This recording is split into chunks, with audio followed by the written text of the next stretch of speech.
before we call everyone down for the spirit line.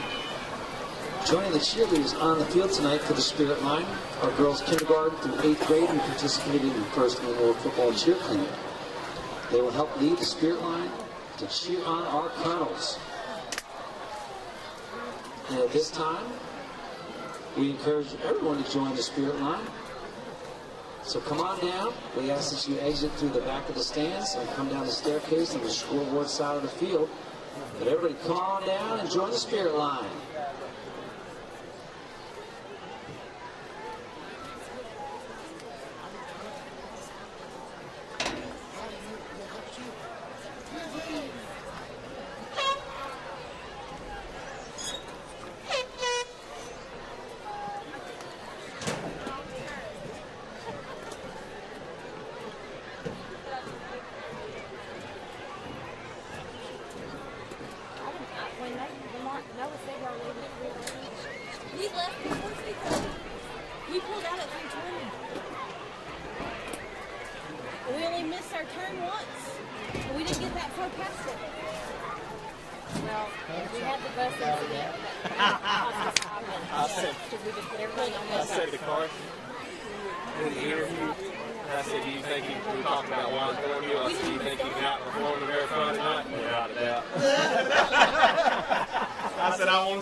We didn't see 4 lanes for the first hour and a half. It was 2 lanes the last, it was about 20 miles stretch of 2 lanes. It was good, you know, you could kind of see forever.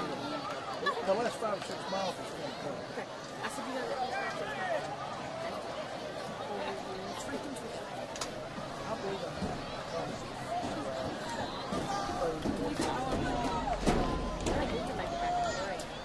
I think I'll go 81.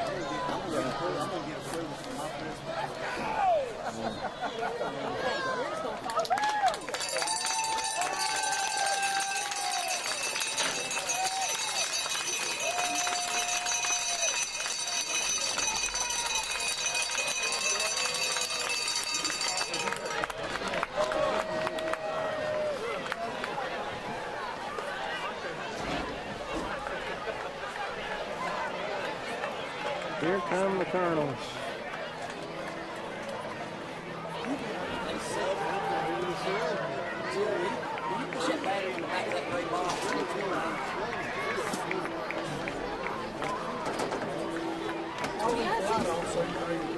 You good to go? Hang on, you're almost connected. It's flashing. They got to turn theirs on. Just wait until you get a solid light when you're connected. You're connected now.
go. Let's go, boys.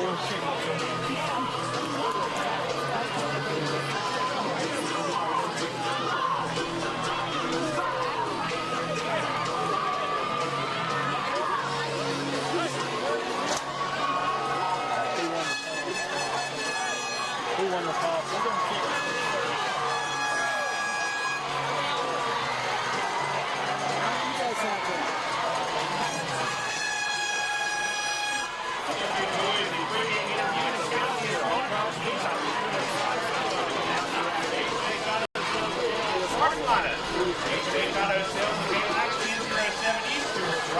Let's meet our Maroon Tide starters as the players introduce themselves.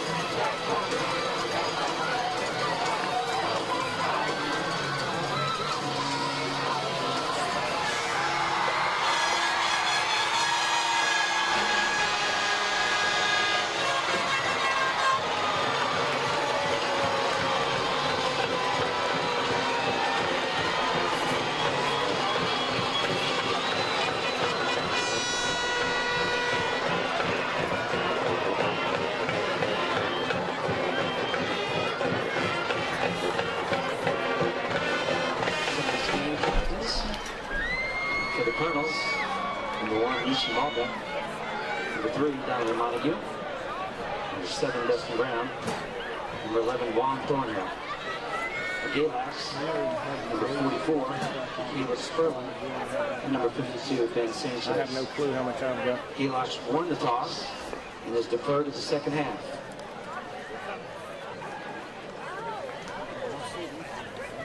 $22 minutes is what I've got. So. Colonel fans, are you ready for some football? Yeah, I don't know how. I know how on the camera. Never done it. Do it at halftime.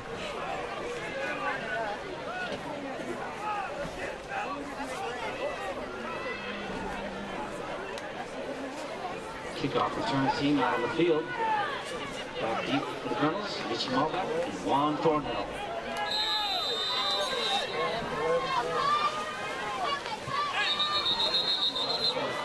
Flag on the play.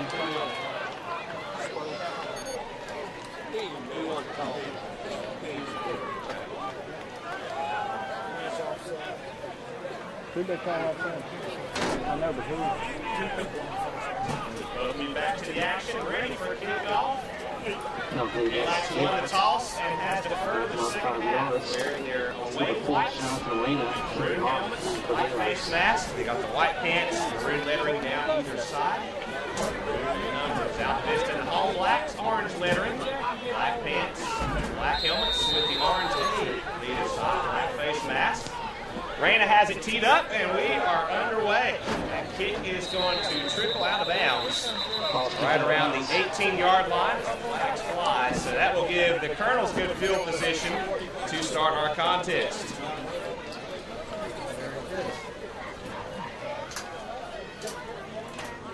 Just getting underway here. Altavista and Galax, your Mount Erie Chrysler Dodge Jeep Ram game of the week.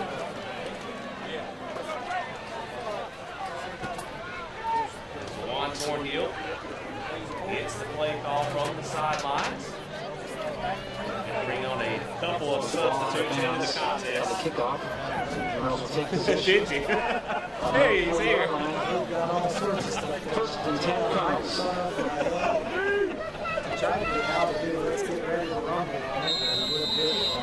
Right.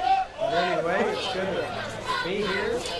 Okay, let's get all the crazy hype that we saw before the game out of their head and play good football. Mistake-free football is what we want tonight. Low snap from Thornhill. He's going to dump it off to his tailback, who's tripped up by Keyshawn Brown. He may have lost his footing right there. That'll be a loss of 2 yards. And right there on the reception is number 7 for the Altavista Colonels. A good play to Keyshawn Brown to get in the backfield right there. Yeah, Galax receiving is going to have to maintain their own tempo. Don't let Altavista get ahead of them riding a race. As fast as Altavista is, Galax is going to have to do their best job of trying to maintain. Very good first play, but very explosive Altavista is. Absolutely. So Juan Thornhill with a little screen pass to Destin Brown. Loss of 2, second down and 12. Thornhill takes a snap and will carry it himself up the middle, where he is upended and taken down. Caleb Sperlin, middle linebacker on the tackle. He's up, pumped up, and celebrating that tackle. Huge stop there for the Maroon Tide. Gain of 3 for the quarterback, Juan Thornhill. Third down and 9, 11 minutes left to go in the first quarter. So remember, Galax won the toss and deferred to the second half, so they will take the second half kickoff. Juan Thornhill has a couple of receivers out wide and twins to the near side. Takes a snap, looks right, fires it. High throw and up to make the catch past midfield is number 6. On the reception, that's Demetrius Johnson. So watch out for those Johnson twins tonight. Demetrius, he can play a little wide out and line up in the tight end position. Yeah, that pass was actually almost impossible to defend. It was high to the receiver. Eagles was right there on him, but he still wasn't able to defend that because of the height of those wide receivers for Altavista. Altavista picks up the first down on 3rd and 9. Here's the handoff, smothered, and take it down. Sandwiched into the turf. Look at the Maroon Tide front line there to make the stop on Destin Brown, the ball carrier. 2nd and 11. So far running the ball, Altavista has seen no ground. I know we're still in the first series. If it wasn't for that pass, they wouldn't have done anything on that first set of downs. And that pass was defended excellently. Galax just, like I say, it was a high pass and come down with it.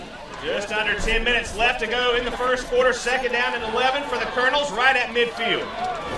Got twins to the near side. Receiver out wide. Thornhill, low snap, fires it across the middle, complete. Michi Malbeck, first down Colonels, as he dives for it right around the 35-yard line. Very close. They had a blitz coming in. Safety blitz with Dixon. And they got Thornhill pretty quick, but he already released the ball on a slant pattern.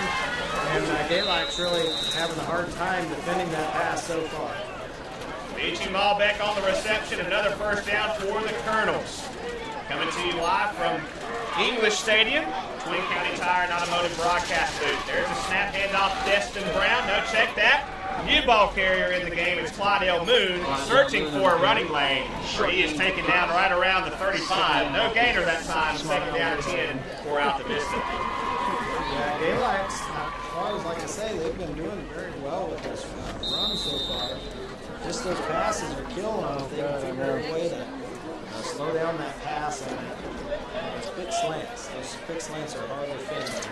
Claudel Moon was trying to bounce it to the near side. Taken off of his left tackle. He was searching for a running lane that time. He couldn't find it. And here's the handoff. Coming around is Michi Malbeck. And he is going to walk into the Galax sidelines. And nice little positive gain of yardage that time for Michi Malbeck. He's a playmaker. Look out for him. Galax going to have a tough time stopping him in Thornhill. Altavista wants to spread you out and get 4 wide receiver looks. The last few times, they like to spread you out so that their playmaker at quarterback can make plays. There was an end around. They stretched Galax out, and Galax only allowed a couple of yards on them. Now watch for that quick slant pattern pass that they've been throwing on this program. Thornhill has a back right behind him. Takes a snap, delayed handoff, direct to Claudel Moon. Bulldozing his way for the first down. He is into the red zone. Nice carry by Claudel Moon that time. Senior tailback, 5'7", 175. Lowered the helmet and he was moving. This delayed handoff shows Altavista watched film. Galax struggled with this delayed handoff a little bit last week. If you remember, they were allowing the ends to come in, crashing the line, and then that opened up the middle really good. Excellent play call by Altavista. Trips out wide, one receiver to the near side, a back on the right hip of the quarterback, but Thornhill takes a snap and will go into the end zone untouched. Walks it in for the Colonels' touchdown. Juan Thornhill, the UVA commitment, puts the Colonels on the board. Yeah, Galax on that time. Dixon was kind of chasing, but he was blocked enough that there was nothing on that side. All those blockers had everybody a helmet on a helmet, and they weren't able to do much of anything. And he just trots on in for a touchdown. Can't have a lot of that tonight. Found the crease and was able to take it to pay dirt, far sideline. Setting up to kick the extra point is number 89. That is Walker Allen. Snapped the hold, nearly blocked by the time they almost got there. Ben Sanchez in the way of it. It splits the uprights. It's good. 7-0 Altavista. 8:20 left to go in the first quarter. We'll be right back. Your Wayne County Tire and Automotive broadcast booth.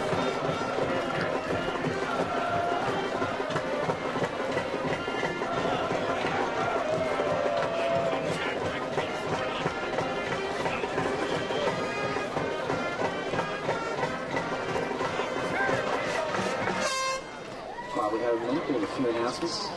Altavista Combined Schools would like to thank Ralph and Matthew Farmer for providing the Big A in the center of the football locker room. We'd also like to thank the Colonel Club for the two 25-second clocks you see at each end of the field. Thank you, Colonel Club, for those clocks and everything you do for our Colonel athletes. Kicking team out on the field, Walker Allen will kick off here in just a minute.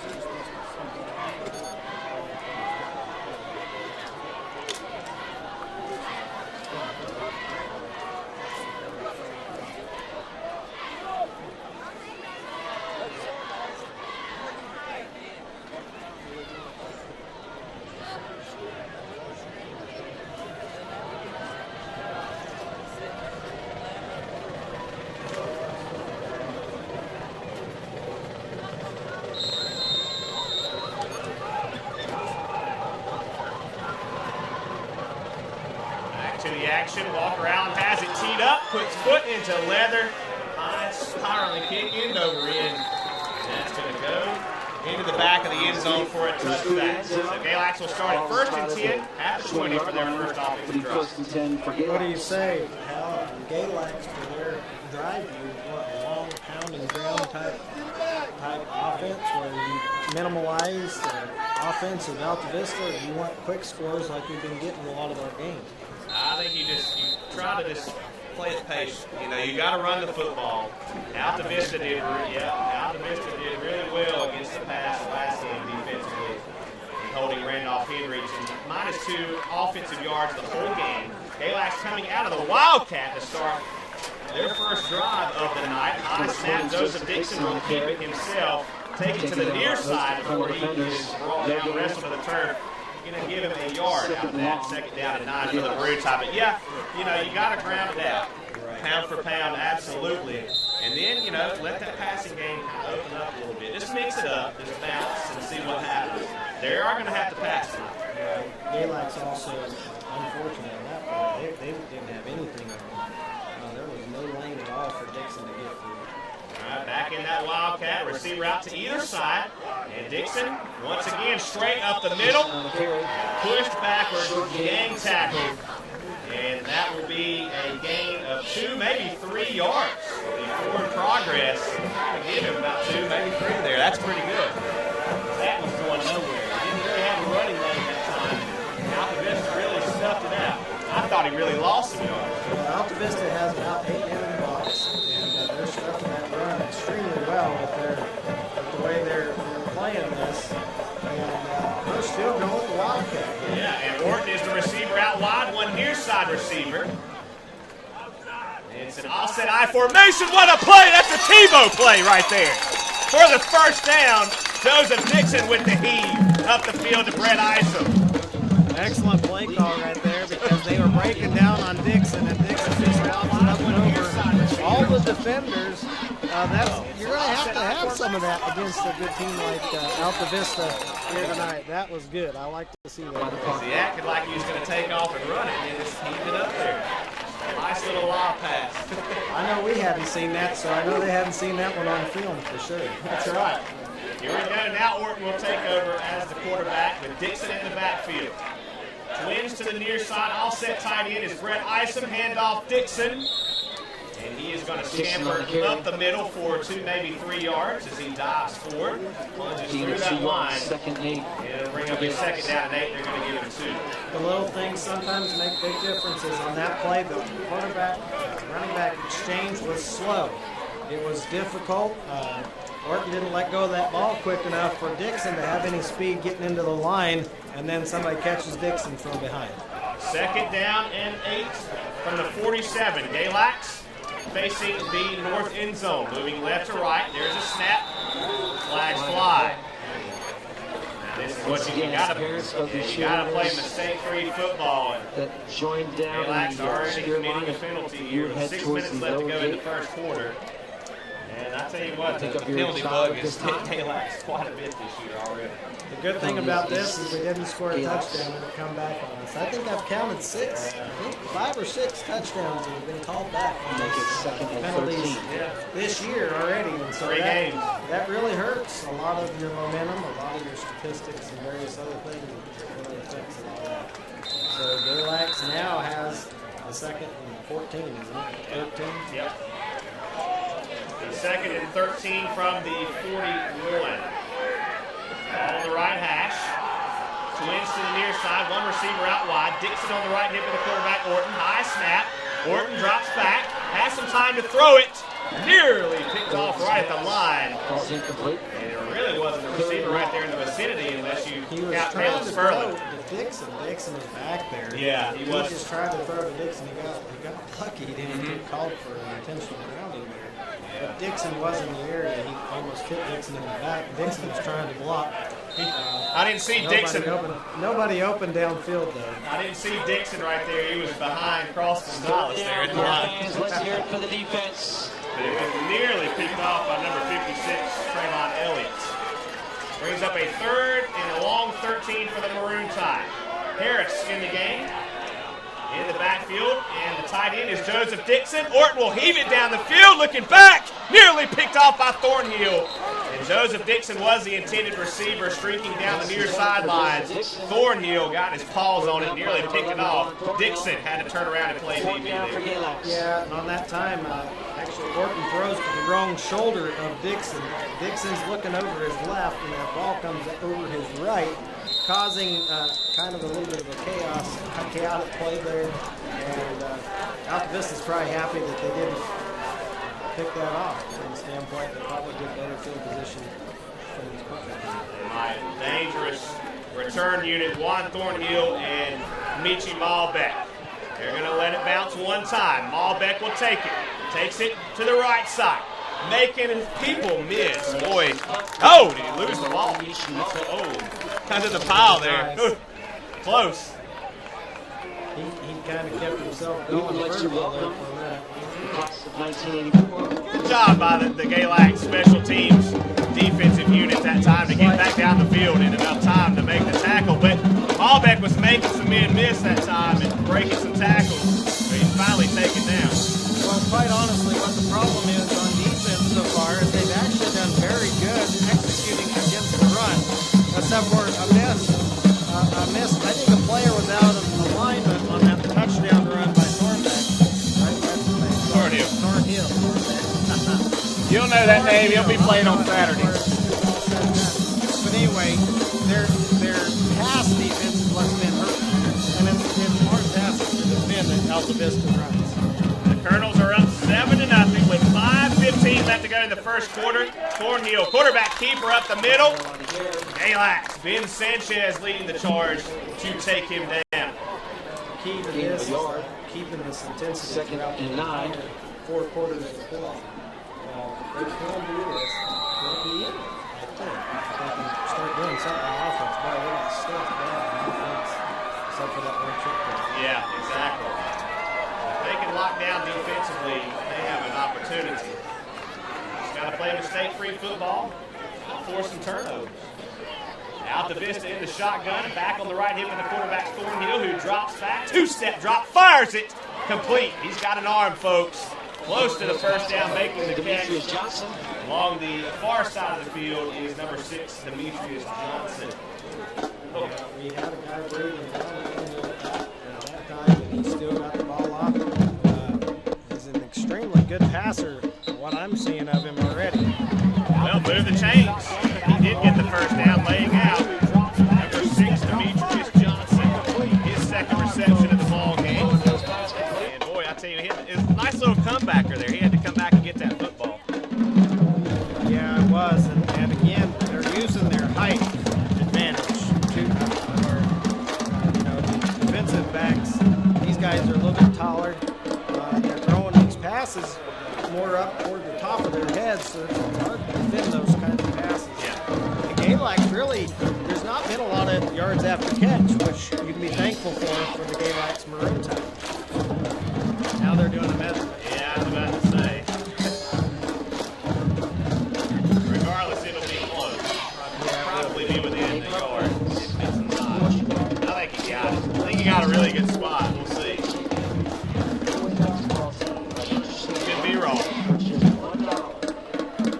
First prize is a 47-inch LED TV. Second prize is a 15-inch Dell laptop. The third prize is a notebook 8 quad tablet. I thought he had There's a also a pretty good coupon little for a free spot sub on the back of each ticket. there. The drawing will be held during halftime at the October 31st home football game. The basketball team is located down by the concession stand. Come on down and get yourself a ticket or two and support the back-to-back state basketball champions in the 3rd annual basketball 7-0 raffle. lead. That's Maroon Tide. 3rd and inches for Altavista. Ball on the right hash. Third and short, That's fifth more than round. likely. Watch out for them. We're seeing a little bit. I've seen a few of these plays in college where they come around the end of the pile and there's nobody there. Everybody's trying to stuff it right up the middle. All right, here we go. Tight ends up at the line. They are. Thornhill will take it, shake and bake. Makes a man miss. Past midfield. 35-30, 25-20, 15-10-5. No catching him. Breakaway speed like that. Man, he is tough. He gets into the open field. You let him slide by you. No chance. Exact same play. It's a speed option to the right. He doesn't pitch the ball. The defender on that side was going toward the pitch man, and he cuts it up. Excellent play by Thornhill. They are. Can't have this. Thornhill will take it, shake and bake. Committed to UVA last year. Junior season. Big time playmaker. You can see why. He'll be playing on Saturday. Yeah, Walker. Etchegary with a bump on the kicker, Walker Allen that time, and he puts it through. I think the officials saw that. Could have been easily been roughing the kicker that time. Charging. 14-0 Altavista with 4:08 left to go in the first quarter. You're listening to Tide Football. Your Mount Terry Chrysler Dodge Jeep Ram game of the week.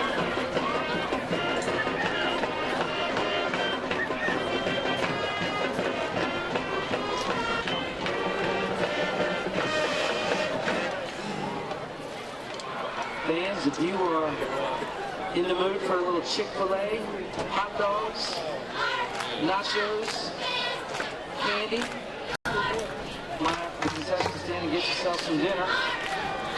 The concession stand is always being operated by the Color Club. Color Club does a tremendous job supporting our athletes. By supporting the Color Club, you are supporting our athletes. Come on out, get yourself something to eat and drink. How about the Color Club?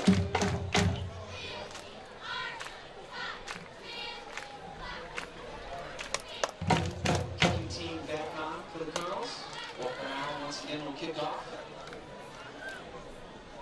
Number 20, Joseph Dixon. Number 7, D'Angelo Rapinel, back deep for Galax.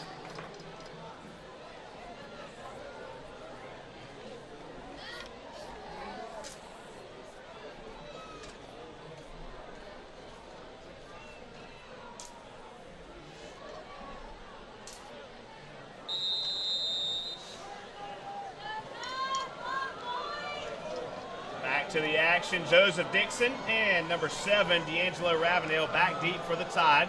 Allen has it teed up at the 40, boots it away. Gosh, he's got a leg, Tim.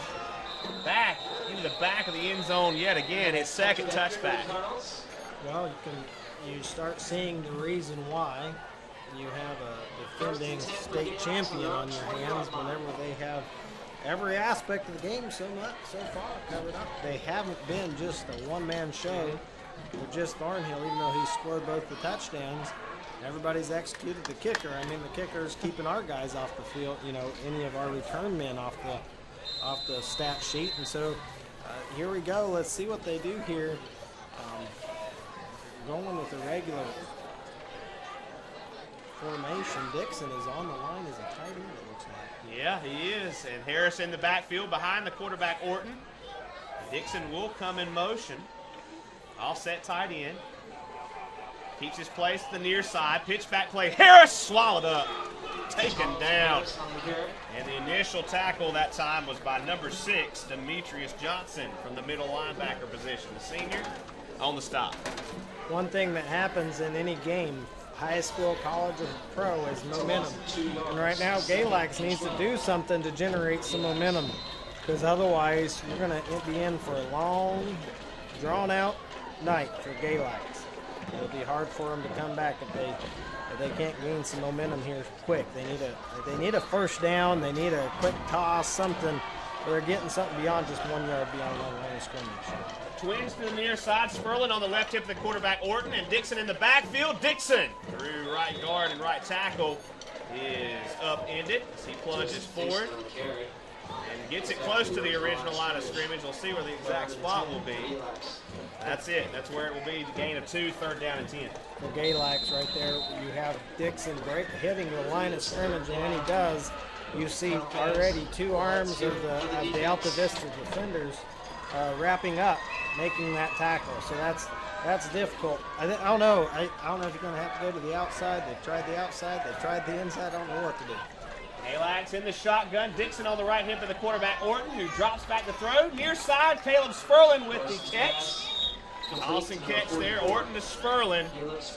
Creeping towards the Galax sidelines. He doesn't have the first down. That'll bring up 4th. We'll call it 5. Long. It'll actually be a long 4. 4th and a long 4. Brings up a 4th down. Yeah, at this point in the game, eventually you might want to try a fake punt when you're playing a team like this. I remember one time Wyoming was down against UVA, and they pulled out about this part of the field. They pulled out a fake punt that shocked everyone. Thornhill, the ball there, deep. Nebraska, Wyoming. I'm going to start pulling out some LSU happenings. That's not a good kick. Shanked Brett Isom.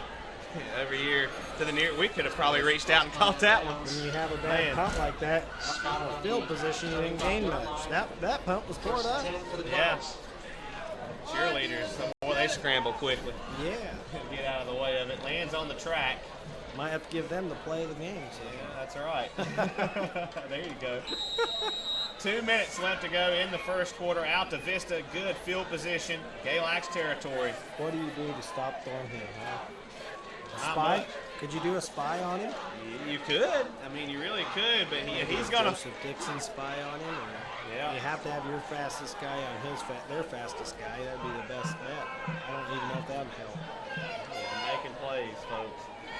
Low snap, going to keep it himself. Looks for some running room. How did he get out of that? Speed, man. Speed is killer.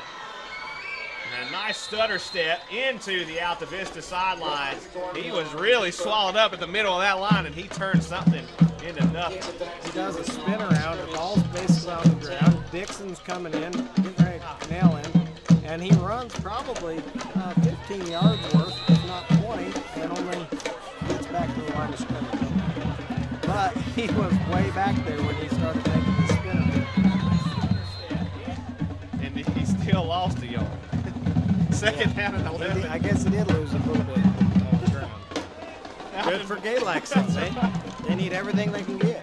Altavista, second down and 11 from the 35. Handoff, taking it near side is number 2, Clydell Moon. He is shoved to the turf. Taken down after gaining 2, maybe 3 yards. Bring up a 3rd down along 8 for the Colonel. Did I say that right? Turn something into nothing. He turned something into nothing? I don't think I said that right. He turned nothing into something. That's what he really did. That's what. No, he didn't. No, he didn't. He turned something into nothing, I guess, because he didn't gain anything. That's right. So I don't know. I don't know. Maybe he turned nothing into a little bit less of nothing. Yeah, right. There you go. I'll go with that. Phil's Philosophy 101 with Hal. That's right. Epperson. We got a player in motion from the coming in from the near side, taking his place in the far side to put trips out wide. And the dump off into the flats and the first down. Yes, Michi Malbec walking the tightrope down the far side of the field, has the Altavista first. The 22, first and 10 Colonels, just under a minute left in the first quarter. 14-0. Galax there, you have to make a tackle because they had him kind of at the line. It was a screen pass, of course, but he made two guys miss. And if you make two guys miss, you get the first down on a screen pass. Otherwise, you are down where, what, maybe a 5-yard gain, but he makes a couple miss, and that hurt Galax. Altavista in the shotgun and back on the right hit. Thornhill decides to keep it himself, fakes the give. Wow, this too easy. I mean, trots into the end zone. Just another one, practically untouched. Galax just not even, they're not even getting there. They're shying away from taking them down. Yeah, this is Thornhill yet again makes it look easy. Galax there. He got up to the line. There was a couple defenders, and he sidesteps twice, and he's gone. And that's why he's a commitment to a D1 school already. But still, at the same time as Galax, you got the. Your first quarter, you're down 21-0. Yeah, he is so shifty. Good footwork. Walker Allen, extra point is up and through the upright. That's where the effort is. They're trying to block the PAT. That's the most effort we've seen all game. 21-0, 27.3 seconds left to go in the first. Back in just a moment. Tide football.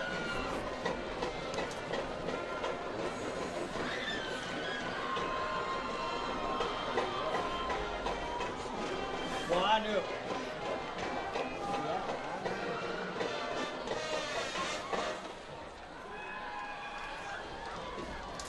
Shying away. It's like they're afraid of him.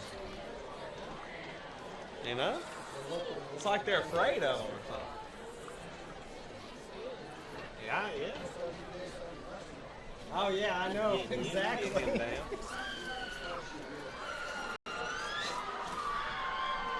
can stop him. He's tough. I told Hal, I said, whenever they're kicking the ball out of the end zone and they're stopped, whenever Dixon gets to the line of scrimmage, you already see two guys' arms wrapping around him. It's not a good sign.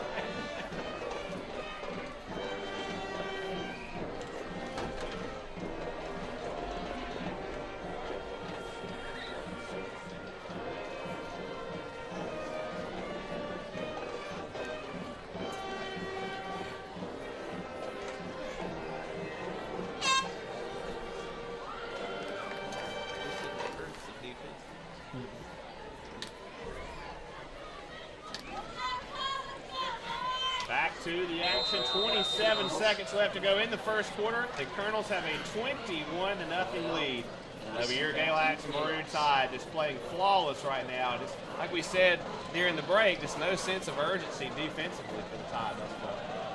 And I know Thornhill's one tough cookie to bring down, but I mean, at some point you gotta play a little bit more aggressive football. Well, Galax, what they're going to have to do is, if you remember last week, we were in a similar situation where we were up. I don't know if we were up this much, but we were up, and then the other team started coming up with some plays that kind of opened up everything for us. And, I think that's what we're going to have happen here on the offensive side. Some kind of spark somewhere, and a different philosophy of some sort, and then like you say, some kind of intensity on the defensive side of the ball. Yeah. The big plays killing them. Right. The offense really needs to help out. This defense, give them something to cheer about. Dump off into the flats, D'Angelo Ravenel trying to make a move, and boy, he's taken down by the forearm. Twisted to a stopping point by number 4, Devontae Clark, the far side of the field, the senior, with the stop. Loss of 3. That's a loss of 3 yards. I think we'll come into the end of the first quarter. Unfortunately, whenever you try to hold up on the clock, whenever they score that quick, it makes it really hard to do that too.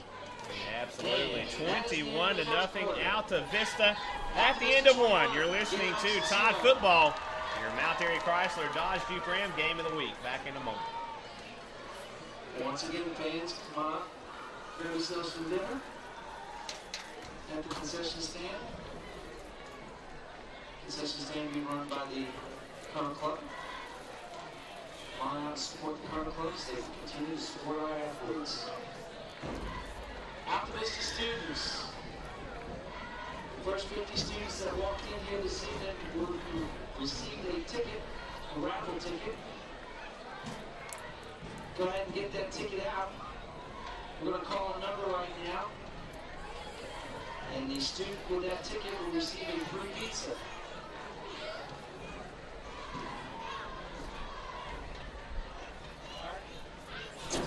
Here's your winning number, students. 858 186. Once again, the winning ticket number 858 186. Student with that ticket, you can come to the concession stand and we welcome you back here to Altavista. The Colonels have a 21-0 lead over your Galax Maroon Tide starting quarter number 2. Galax will be moving right to left, this time facing the south end zone, the scoreboard here. Well, what you have to have happen here for the Maroon Tide is your coaching staff, and anybody's got to tell them there's still a chance, and then you've got to believe it in yourself. That confidence that we heard in the interviews has to come out now in these last 3 quarters of play. They've been hitting the chin pretty hard. Haven't made any stops on the defensive side of the ball. They've been close a few times. That's the key. Thornhill doesn't get that last touchdown if they make a stop on that screen pass to somebody that isn't as good as Thornhill. And so you've got to come up with little plays that will make a big difference. And see, a lot of their first, right, and a lot of their first have been picked up on 3rd down situations. Our defense is held for the first 3 down. And there's a snap, handoff. Joseph Dixon bursts through the line, slides out of a tackle at the 40, and he's taken down by Thornhill. That's what we needed. Right there. Yeah, Thornhill wrestles down Joseph Dixon as he crosses the 40-yard line for the Galax first. What a play right there. Huge burst of speed. Yeah, need a lot of that tonight. A lot more of that. Dixon might have to take this team on his back and do what Peoples did last year. Got his team on his back and tried to help do this a hard team to play. Twins out wide. Dixon in the backfield. Sperlin up there to block as the fullback. Handoff, Dixon again. To midfield, gain of 8 right up the middle. Yeah, another thing I just saw happen there at the end of that play is there was a little bit of yawn by the Altavista team. And for Galax to accomplish anything, they're going to have to be a rise above that. Sometimes when a team's ahead like that, they like to draw a little bit just to try to draw a penalty. Yeah. Miami Hurricanes were great for that back in the back in the 90s. They love to get people worked up and then they self-destruct. So Galax can't let that happen. Excellent run again. I don't know where they're finding the room, but they're getting something somewhere, and I like that. Huge gainer that time, running in between the hashes. Joseph Dixon, why not give it to him again? Bounces it near side with a stiff arm. First down Tide, half midfield. Joseph Dixon. There you go. He's taken out of bounds. Has the Galax first. Another nice solid run from the senior tailback. This is what we need. Yeah, you're mixing it up left and right. A little bit on the inside, a little bit on the outside. And that keeps the Altavista defense a little off balance. I don't know what happened here. I like the off balance that Galax has provided here. Galax breaks into Altavista territory. 1st and 10 Tide from the Colonel's 42. Ball on the left hash. Twins out wide. Sperlin, the fullback, handoff. Dixon tripped up from behind. And taking him down is number 3, Donovan Montague on the stop. And diving forward is Dixon. He got a yard, maybe 2 out of that carry. We'll call it 2nd down and 9. Ball at the 41. Yeah, and on that play, Dixon just gets a shoestring tackle around his feet and trips him up. Now, Dixon's going to have to work on ball control. Last week, he struggled with this, holding on to the ball. He's going to take the team on his back. He's going to have to work with ball control. Twins out wide, 2nd down and 9. Dixon still in there at tailback, trying to find some running room. Nice, swallowed up. Brought down. Dixon, that'll be a loss of a yard. Brings up a 3rd down and 11. lost about 3 yards on that carry. Play like that, you had 7 men in the box, maybe 8, and all of them were rushing on a blitz. What would be beautiful on a play like that is if you could figure out a way to get a screen into another guy from the backfield or a cutback or a pass back, because the field would be wide open. Yeah. Because they're selling all out to stop this run now. Colonel's coming in strong there. For the defense. Bringing down Joseph Dixon, who's going to get in there as a tight end on the far side. Spencer, the near side receiver. Ravenel out wide, play action, roll out. Orton feeling the heat. Down the middle of the field. Spencer with the grab. Down for the end zone. Did he cross the plane? No. He's down to 1. What a catch. Orton to Spencer, the senior wide receiver. Excellent play by Orton there. He avoids the rush, and then they break free. I believe Altavista thought he was dead to rights in the backfield, so the defenders give up on it. Boy, the passing game opened nicely that time.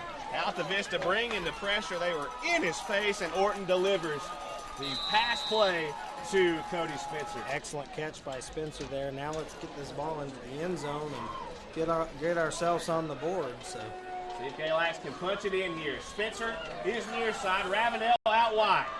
Orton has Harris in the backfield. Offset tight end is Dixon.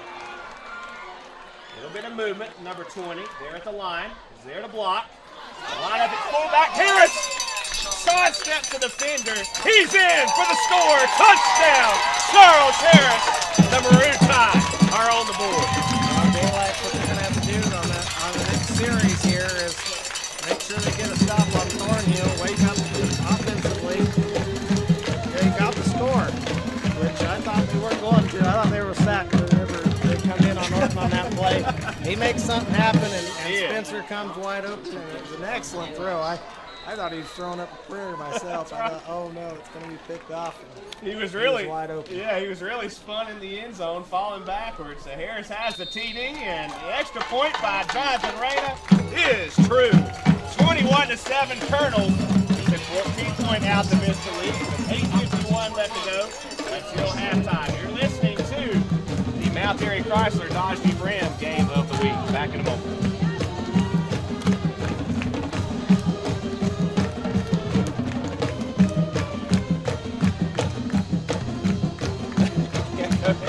Just in case. It might be.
Welcome you back to the action. Illegal procedure on the kickoff. Going to back it up. Galax will re-kick, this time from the 35.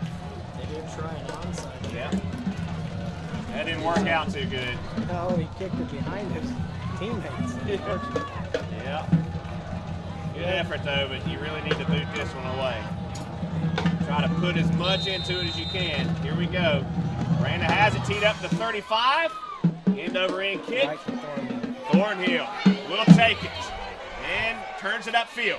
Thornhill slides out of a tackle, makes a man miss, and will fall down at about the 45-yard line. Nice return from number 11, Juan Thornhill. I mean, that's some good work right there. He makes a few guys miss, but quite honestly, Galax was where they needed to be on that. He didn't have a lot of open field. You know, he was having to break tackles. He wasn't just breaking, you know, free from the defenders, which is a good thing, which slowed his momentum. Yeah. Galax and minimalize, but as good of a player as he is, when you kick to him, that's excellent for Galax. Victory. That's right, absolutely. Have every moral victory you can get. Yeah. 8:41 left to go until halftime. 21-7 Altavista. Colonels have it 1st and 10 from their own 44. Ball on the left hash. Colonels moving left to right. Twins out wide. A receiver to the near side. Handoff. Destin Brown will try to bounce it near side. Keyshawn Brown, can he stay with the play? No. Destin Brown now reverses field. Takes it far side. Running room. Walking the tightrope. Half midfield. And finally brought down. Close to it, first down. It'll be about 2, maybe 3 yards short that time. Galax just needs to wrap up there. He breaks free and then he turns at his speed. These guys don't care if they run back to the goal line, it doesn't seem how. And they're going to try to make something happen. And Galax, boy, that wears the defense out quick and they have to run that line. Yeah, the Colonels could have been avoided if you just wrapped up the guy's legs. That's right. Colonels will have it 2nd down and 2 now from the Galax 46. Ball on the left hash as the Colonels come out of the huddle here with Twins to the near side, a receiver out wide. In the slot is number 1, Michi Malbec. Thornhill takes the snap, looks right, flushed out, fires it, complete. Michi Malbec turning back to the football and is out of bounds with the Colonels' first down. Got a holding. All right. Flag in the backfield. It will be holding against Altavista. So, now what happened? From the original spot? It was from the line of scrimmage, so it should go far. It should go back. Yep. Holding spot back. It was Good. right there at the line. They were talking about it. Oh, wow. 10-yard penalty. Actually good. 15, isn't it? Well, what it is it Yeah, was it's a 15-yard the penalty. holding was actually in the backfield, so I think it's from the point of the infraction. So you call it out a 10-yard penalty? It would have been, well, actually, it ends up being, 14 yards altogether because it happened 4 yards behind the line of scrimmage. Yeah, so it's pretty much a 15-yard penalty, so the ball will be spotted in between the hashes. It'll be from the Altavista 38. On a 2nd down and 17, low snap, pump fake, Thornhill down the middle of the field, turning back to make the catch is number 10, Darius Johnson, and may have a pass interference here against number 7, D'Angelo Ravenel. I thought that's pretty good coverage that time. It was pretty good. His head might not have gotten turned around in time, and he might have made a little bit of contact. They're coming to put him on the spot. I don't know what they're thinking. Boy, I thought we were playing NFL rules here for a minute. Let's see. They're going. Here we go. Yeah. That'll be a 15-yarder, so it'll bring it back to where they were working a while ago for about a 2nd and 2 situation before their holding penalty. So it'll be from about the 46, maybe the 47-yard line, Galax territory. Yeah, is it? That's a 15-yard penalty. Makes it a 2nd and 2. Yeah. So. 2nd and 1. Yeah. So really, you just wipe away their holding penalty from earlier. Right. And this will bring it back. Give them good field position to work with, just like they were working with moments ago. Yeah. Altavista out of the huddle. Twins out wide. About 2 receivers to the near side. So Thornhill in the shotgun has Brown right behind him. 7.5 minutes. All right, pitch back play. Destin Brown swallowed up and shoved backward. Daniel Edwards and Joseph Dixon combining on the tackle. Wow, in the backfield, huge tackle for a loss for the tie. I get that, of course, the momentum, but boy, he was way back there. He wasn't going to spin around and out of that one. They were all wrapping him up. That's a pretty good loss, though, back to midfield, so they lost about 4 on that. So here we go. Take anything you can get. Watch for the speed option, the zone read option, Yeah, you want a good defensive play like that. or the screen pass. That's their 3 go-to on 3rd downs that really hurt games. Yep. Going with a 4-receiver set. Thornhill flushed out to the left side. Thornhill looks, accelerates to midfield. Now reverses, brings it back to the middle. Thornhill has a Altavista first down. Shaking and baking, nice juke move. Nifty footwork. Thornhill still up out of a tackle. That's going to wear him down now. Finally slides to the turf. Is he hurt? He is down on his back at the moment. Maybe he's just tired, out of breath. Gosh almighty. 2 blocking the backs by Altavista. He's coming back, which I don't know. Golly. He was dancing around and just going places. I mean, my goodness. Now, Tim's saying we got 3 flags down. You're saying what? A couple of? At least 2 blocking the back penalties, because I saw two for sure flags come in. You got to bring that back, though. You got to bring Ends up coming right back to the same spot. But I think it means it's still 3rd down. Boy, this is crazy, but that's what I think. I think it's going to be 3rd down again from the same spot, because he initially got the 1st down. The infraction of the block in the back occurred past the line of scrimmage, and so it's from the spot of the infraction, and then it came back, and it's still 3rd down. Crazy. Trying to break it down for you. It is crazy. So Thornhill out of the game. Montague comes in at quarterback, has a back on his left hip. In the shotgun, low snap, Montague looks, fires it down the middle, incomplete, good coverage. Everybody holds true that time. After about 6 downs in this series of in between these chains, it finally comes to an end, and Galax is going to get the ball. Nelson Dews, the intended receiver. Into punt will be number 89, Walker Allen. And back deep for the Tide will be number 20, Joseph Dixon. After a score like Galax had, I know it was a few minutes ago, but after that score, then to get a stop is excellent, and that's big. And Thornhill on the sideline, that could be a developing big story if he doesn't get to come back into the game. Yeah, now how big would this be for, I think he's okay. I think he's just out of breath. They're giving him a breather. Yeah. He ran a whole day. Yeah, 6:03 left to go until halftime. Here's a flag. Yeah, it is. Play clock turned to 0, so that'll bring it back even more, give us some more better field position to work with. Now, here's the thing. Control the time of possession here. You got 6 minutes to work with, so just play good conservative football. Because we deferred, so we get the kick in the exactly. second half. So if you can grind it out for 6 minutes. Yeah, so you can put another touchdown on the board here. That would be tremendous. But, like I said, just play conservative. Don't rush it. Work with the time that you're given here. And got another flag. Oh, it's on the game. Nice on the field. Gosh. Set. Substitution. We're still not done in between these 2 chains now. 2 more. Back and forth. I think that makes 8 total plays in between these 2 yard markers here. All right. And if you hear a loud noise or rumbling behind us, we've had trains that come about every 15-20 minutes behind us. All right, here we go. We get the punt away. Low snap, Allen boots it away.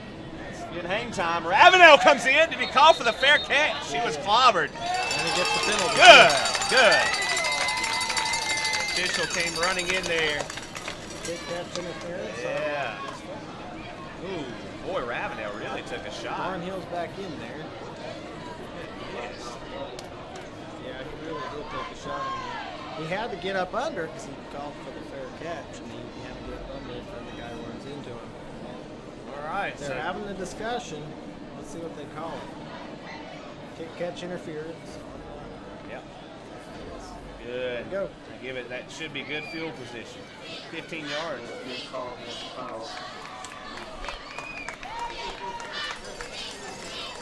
That 10 yards? like better. No, I was about to say 15 yards. It's a 15 yarder. It gives him better field position. Whew, he about stopped there for me. That worried me. This ref has been, he's about made as many yards as Thornhill, I think. He's walked back, he walked forth. He was one time wanting to put a pass interference at the spot of the foul. He's earned his paycheck tonight. Yes, boy, he has. And his exercise. He's definitely got his exercise. He has a pedometer. He's going to get a lot of miles on that pedometer. All right, 1st and 10 Maroon Tide from the 40. Their own 40. Twins to the near side. High snap. Give it to Dixon. Dixon trying for a running lane up the middle, and forward progress might give him 2. We'll see. Yep, 2nd down and 8 for Galax from their own 42-yard line. Ball on the left hash. Tide moving right to left across your radio dial. Facing the south end zone. It's 21-7. Altavista. 5.5 left to go until halftime. Galax breaks the huddle. Twins out wide. Orton has Sperlin right in front of him, blocking fullback with Dixon in the backfield. There's a snap. Handoff. Dixon tripped up, fighting for extra yardage as he crawls over his teammate, Zamir Etchegary. And he may have got 2 or 3 more yards out of this. I believe they're going to spot it right back where it was at because his knee touched, whenever he jumped over Etchegary, his knee actually touched. Appreciate the effort. Side. Yeah, I do too. Now you've got 4:55 left. Galax is on 3rd down. They really need a conversion right here. 3rd and 8 for the Maroon Tide. As they make a quick substitution to bring Charles Harris in the game. Twins out wide. Got a back on the right hip of the quarterback, Orton, and Harris in the backfield. Galax on 3rd and 8. Orton takes a snap. Play action rollout. Orton looks, dancing, fires it down the sidelines, and it was tipped into the Altavista sidelines. And on the coverage that time, knocking it down, Montague. Montague really almost picks that ball off. Orton kind of throws a lazy pass because he's running to his right there, and he kind of throws a lazy pass trying to get rid of it. And Montague about made him pay for it. Yeah, he did. Very close. Hate that to see that happen, and with 4:26, there's no telling what Colonels can do with this if the Galax defense doesn't get a good stop. Well, the Colonels haven't scored here at all in the 2nd quarter. Brett Isom, that's a much better punt. Good hang time. Spirals backwards. Michi Malbec will take it at around the 15. Hops out of a tackle and will walk it into the Altavista sidelines on the far side of the field. Altavista will have it 1st and 10 from the 25. Yes. So that was a return of about 10 yards for Michi Malbec. Richter got lit up by Thornhill, and he was very lucky. He went back to get a piece of Thornhill at the end of that play, and he did it before the whistle blew, so I guess they let it go. But you have to be careful doing those types of things. And Richter getting his first taste of varsity football. I'll tell you what, two games ago, he's a freshman. He's flying down that field, though. I'm going to tell you, he was one of the first ones down there. If Thornhill doesn't get that block, he's all over there. All right, Twins out wide, a receiver to the near side. Thornhill fakes the give, fires it complete, 1st down and more. Running room is number 3, Montague, 10-5, dives for the pylon with Ravenel on his back and scores the Colonel's touchdown. Montague with the score. That'll make it 27-7 Altavista. Yeah, that's a bad thing about such an athletic quarterback is when he rolls, he kind of gets everybody stopped because they don't know if he's going to run or if he's going to throw it.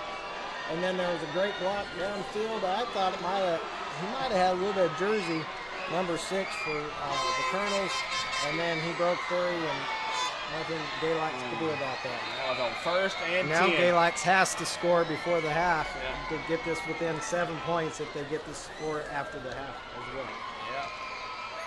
Still in the game, got a lot of work to do. The snap, Walker Allen, hold is good, and Allen splits the uprights. Extra point is good, 28-7, Altavista, with 4 minutes left until the teams hit the locker room. You're listening to Tide Football. We're broadcasting to you live from your Twin County Tire and Automotive broadcast booth. Back in a moment.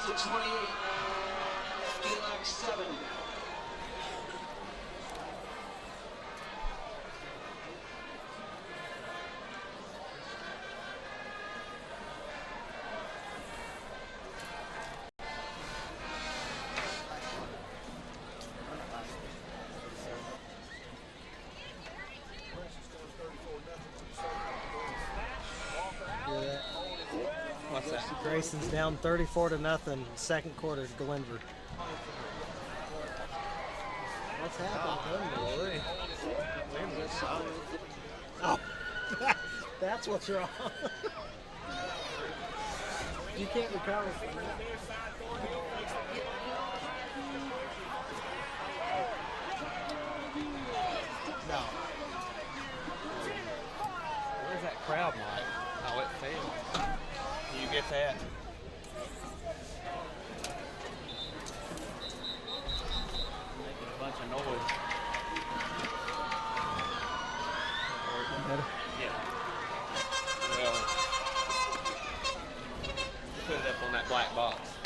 black ball. It's making noise on the bleachers.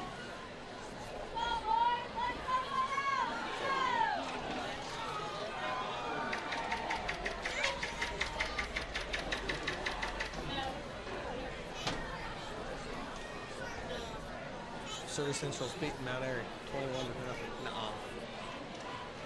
We welcome you back to the action. 4 minutes left until halftime. 28-7 Colonels. Walker Allen has it teed up at the 40. Back deep for the Tide. Number 20, Joseph Dixon, and number 7, D'Angelo Ravenel. Be nice if he doesn't kick one out so they get a return, but boy, he has been booting them good tonight, hasn't he? Yeah, he really has. No kidding. Allen makes sure his teammates are ready to go. Puts foot in the leather. Another nice kick. This will be returnable, and Ravenel calls for it. We'll take it. Ravenel looks for some space, looks for a crease.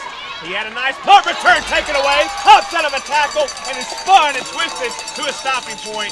Nice return up to the 40-yard line, D'Angelo Ravenel. Yeah, Ravenel unfortunately got that one called back last week whenever he had a good one, and this one he has a little hurdle instead of the spin move. He does a little hurdle. That's right. Unbelievable. Yeah, B button, baby. He had that one last game. A nice little spin move on against Eastmont. I hate that was taken away. Yeah, that was something. But he got good field position for Galax. Now they can load up and see what they can do here. Something to work with. Spencer is the near side receiver. Ravenel out wide. Fullback in there is Brett Isom. They're going to fire it across the middle to the tight end, Caleb Sperlin. Juan Thornhill with Juan Thornhill there to take him down. An aggressive tackle right at midfield. That was a good little play there. Everything looked perfect. All start on it. I think.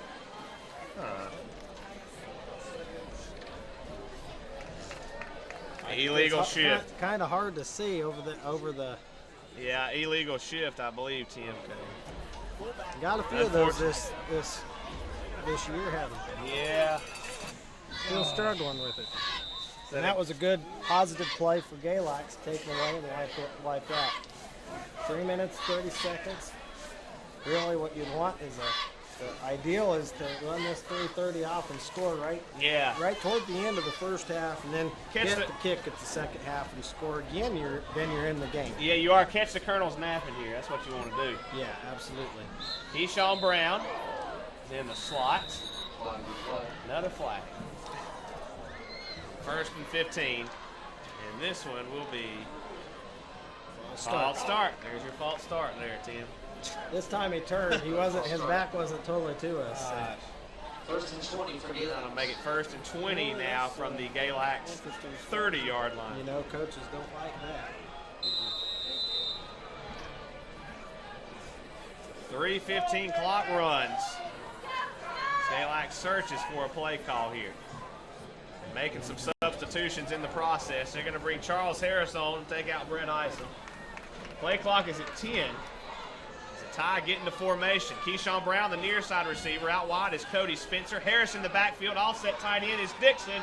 Galax needs to get it off, and they do just in time. Sweet. Charles Harris to the near side. Coming in hard. Huge hit from number 7, Altavista, Destin Brown. Clobbers Harris. Quite honestly, Dixon had a good lead block, but he came out of nowhere. He came clear from the other side of the field, and he just lit Harris up. Man, what speed for Altavista, because Harris isn't slow, and Dixon had an excellent lead block on that pitch out. Gain of 0. Charles Harris brings up 2nd down and 20. What you need on a speedy defense is a good counter play. Yeah. That killed Nebraska whenever we were fast with Colorado 63-36. D'Angelo Ravenel out wide. Orton is the near side receiver as Galax gets in the Wildcat. Here's the heave, the lob from Dixon looking for Brett Isom across the middle in between the hashes. It's not going to happen. And it's a little bit out in front. And Dixon actually throws that prematurely. He needs to, like you said, like the Tebow play, he needs to draw that defense up thinking he's going to run. And this time he kind of just up and threw it real quick. Yeah. Didn't fool Altavista. They had good coverage in that backfield. Defensive backfield for Altavista has been solid and strong. Except for that one pass play to Spencer. That's in it. Right. Galax in the shotgun. Orton drops back. A little two-step drop. Feeling the heat. Brought down. Oh, he threw a pick. Got it off. And it's intercepted. Number 4 hops out of a tackle. End zone. Touchdown. Colonels. Pick 6 from number 4, Devontae Clark. Orton was falling down. Took a shot from behind. And it was picked off by Devontae Clark. Orton, what he doesn't need to do on that play is Orton doesn't need to try to throw that. Just take the sack and live another day. He tries throwing it, and when he does, he ends up and throws it right into Altavista players. That's how sharp they've been in coverage thus far, except for the one pass play from Orton to Spencer. Man, oh man. Orton falling to his knees, taking a shot from behind, and in the wrong hands. He was close to having his knees down when he threw that. Yeah. Walker Allen has the extra point. It's good. 35-7 Colonels with 1:45 left to go till halftime. You're listening to Tide Football. We come to you live from the Twin County Tire and Automotive broadcast booth. Stay tuned. We'll be right back.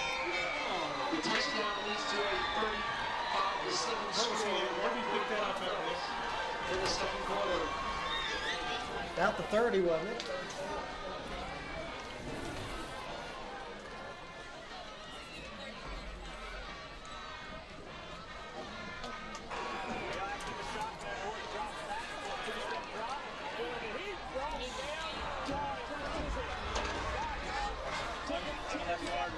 What did he do? I thought he was. They would have called it down if he scored a touchdown. That's the way I see it. That's what I thought. I thought he was down.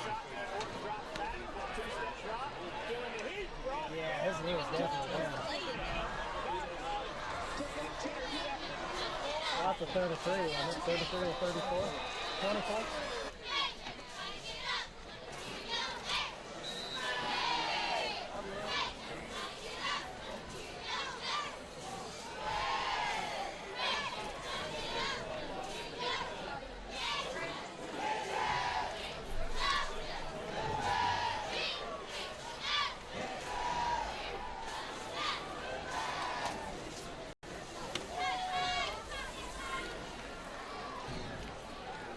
Welcome you back to the action. And Walker Allen gets it teed up at the 40. Ready to kick it away. Back deep is Joseph Dixon and D'Angelo Ravenel. This time, that last time, a little bit of wind was maybe affected his kick. It didn't quite go as far. Yeah, he is facing the wind this time. So we'll see what this one does. I'd like to see Ravenel burst one out. I do too, man. You almost don't want to see him get one and leave a minute 44 for these Colonels to score again. Right. Now this is going to be a short kick to one of the up men, and it's Etchegary, who does have a return for 9 yards this year. Shows a little bit of respect for kickoff men, I think. Yeah, so Etchegary dives on it at the 30-yard line, and that's where Galax will start. It's next drive. You don't have replay in high school football. If you would have had replay, that would have erased the score off of the board. We watched the replay over here. Out of bounds. And he was actually on his knee when he threw that ball. Oh, really? So it wouldn't have been even an interception because he was already ruled. He would have been ruled down by. His knee had touched before he threw that. Yeah, he was walking the tightropes. I thought he might have gone out of bounds, just stepped out, but it was actually Orton that was on his knee in that pass. And it just went to the wrong hands, and handoff Joseph Dixon on the direct. Right up the middle, running in between the hashes. May have got a yard out of it, and it'll bring up a 2nd down and 9. No, it doesn't seem like Galax is really hustling to try to get some plays off, I guess, for the same reason. I'm sure it'd be nice to see them score here, but they're just kind of sitting around waiting for a play to come in. They're not really. There's not a sense of urgency. I wish you could see a little bit more going on right here. Trying to get a score before half with that kickoff coming, because then you'd only be down 14 at the break. I mean, after you get the ball back, if you scored that close. Twins to the near side, and you got a fullback up there to block. Handoff, Charles Harris, burst up the middle. Sidesteps the defender. Hell of a tackle. He has it at midfield as he dives forward. Galax first down, Charles Harris. Excellent play by Harris. He breaks a few tackles, and then he kind of gets into that secondary and does pretty good with his speed and everything else. So now they're at the 50. Now they call a timeout. Now we might see them try to get something on the board.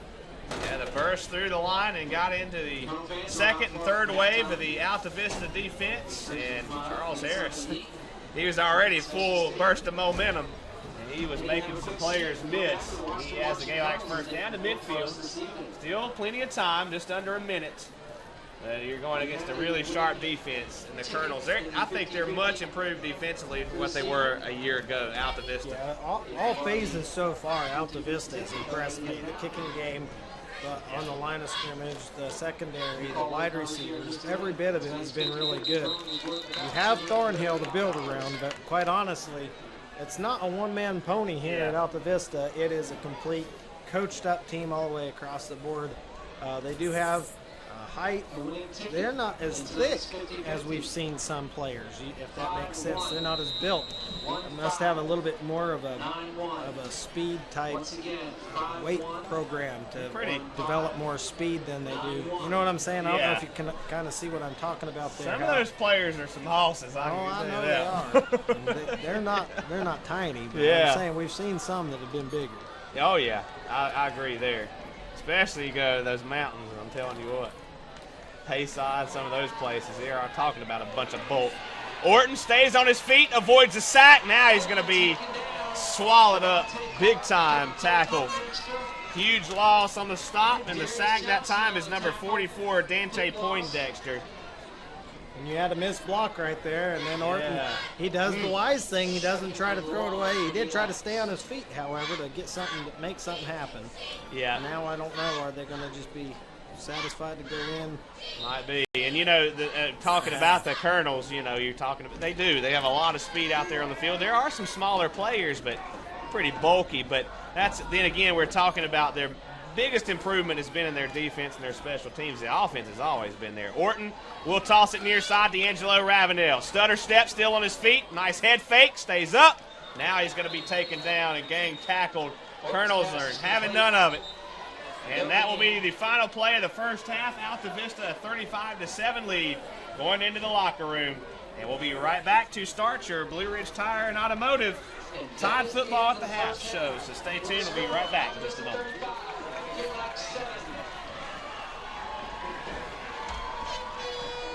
All right, Joe, go through. Let's go through Long Win for now. Bring it back to it. 1591. I'm out of it. It's hard to get into something like that. Head towards the concession stand. Car club is set up under a tent. You can pick up your winnings. Once again, it's 511591. And in just a minute, the Marching Colonels will take the field.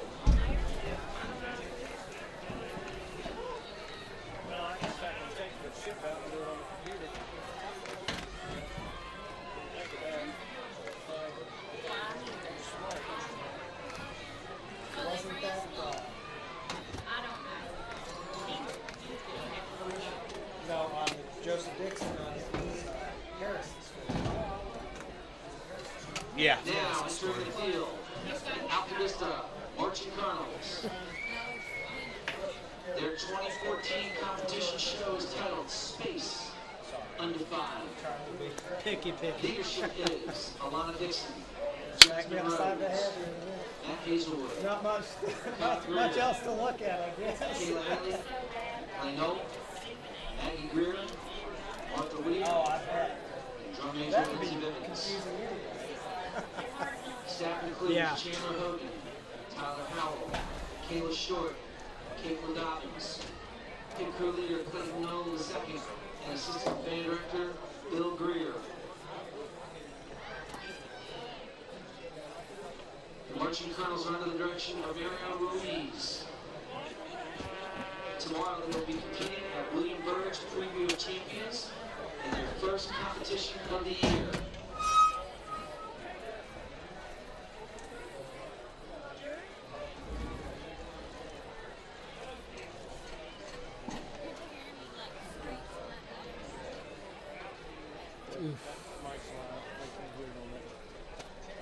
Crazy.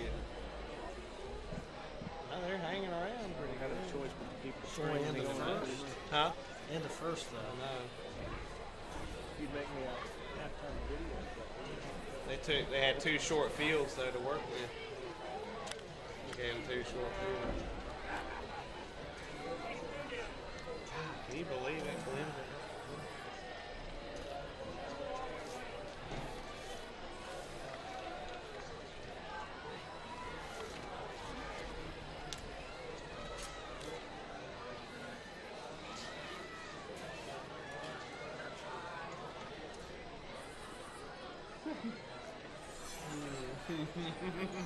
What's that? Glenbury.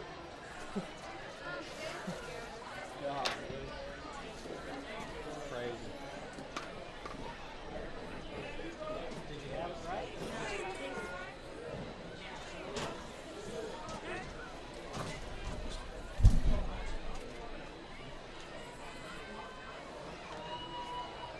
You need anything that dates back to summer, by the way? No.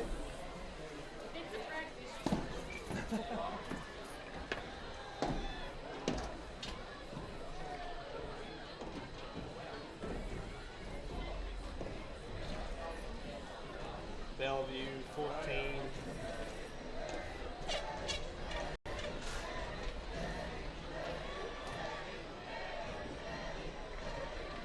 Bellevue 14, Carroll County 6. Nobody claimed the winning 50-50.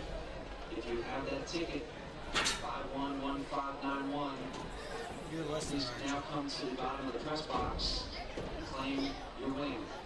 And we welcome you back here to Altavista.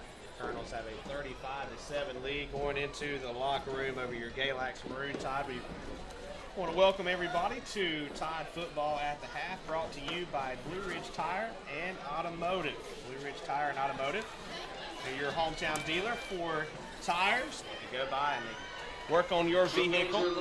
Ride today, and that is Blue Ridge Tire and Automotive. Take your car there today, 1101 South Main Street, Galax, Virginia. Open Monday through Friday from 8 a.m. until 5:30 p.m. and Saturdays from 8 a.m. until 12 p.m. For an appointment, call 276-238-0011. It's Blue Ridge Tire and Automotive, 1101 South Main Street, Galax, Virginia, 276-238-0011. Blue Ridge Tire and Automotive, Tide Football at the half. Tim, your first half thoughts on this one? We were talking about it during the break. This is just a tough game to call. It really is. It's a tough game to call, and you know, quite honestly, my thoughts on the first half, you know, the big play really killed Galax. You had a 57-yard run by Thornhill, an interception return for a touchdown.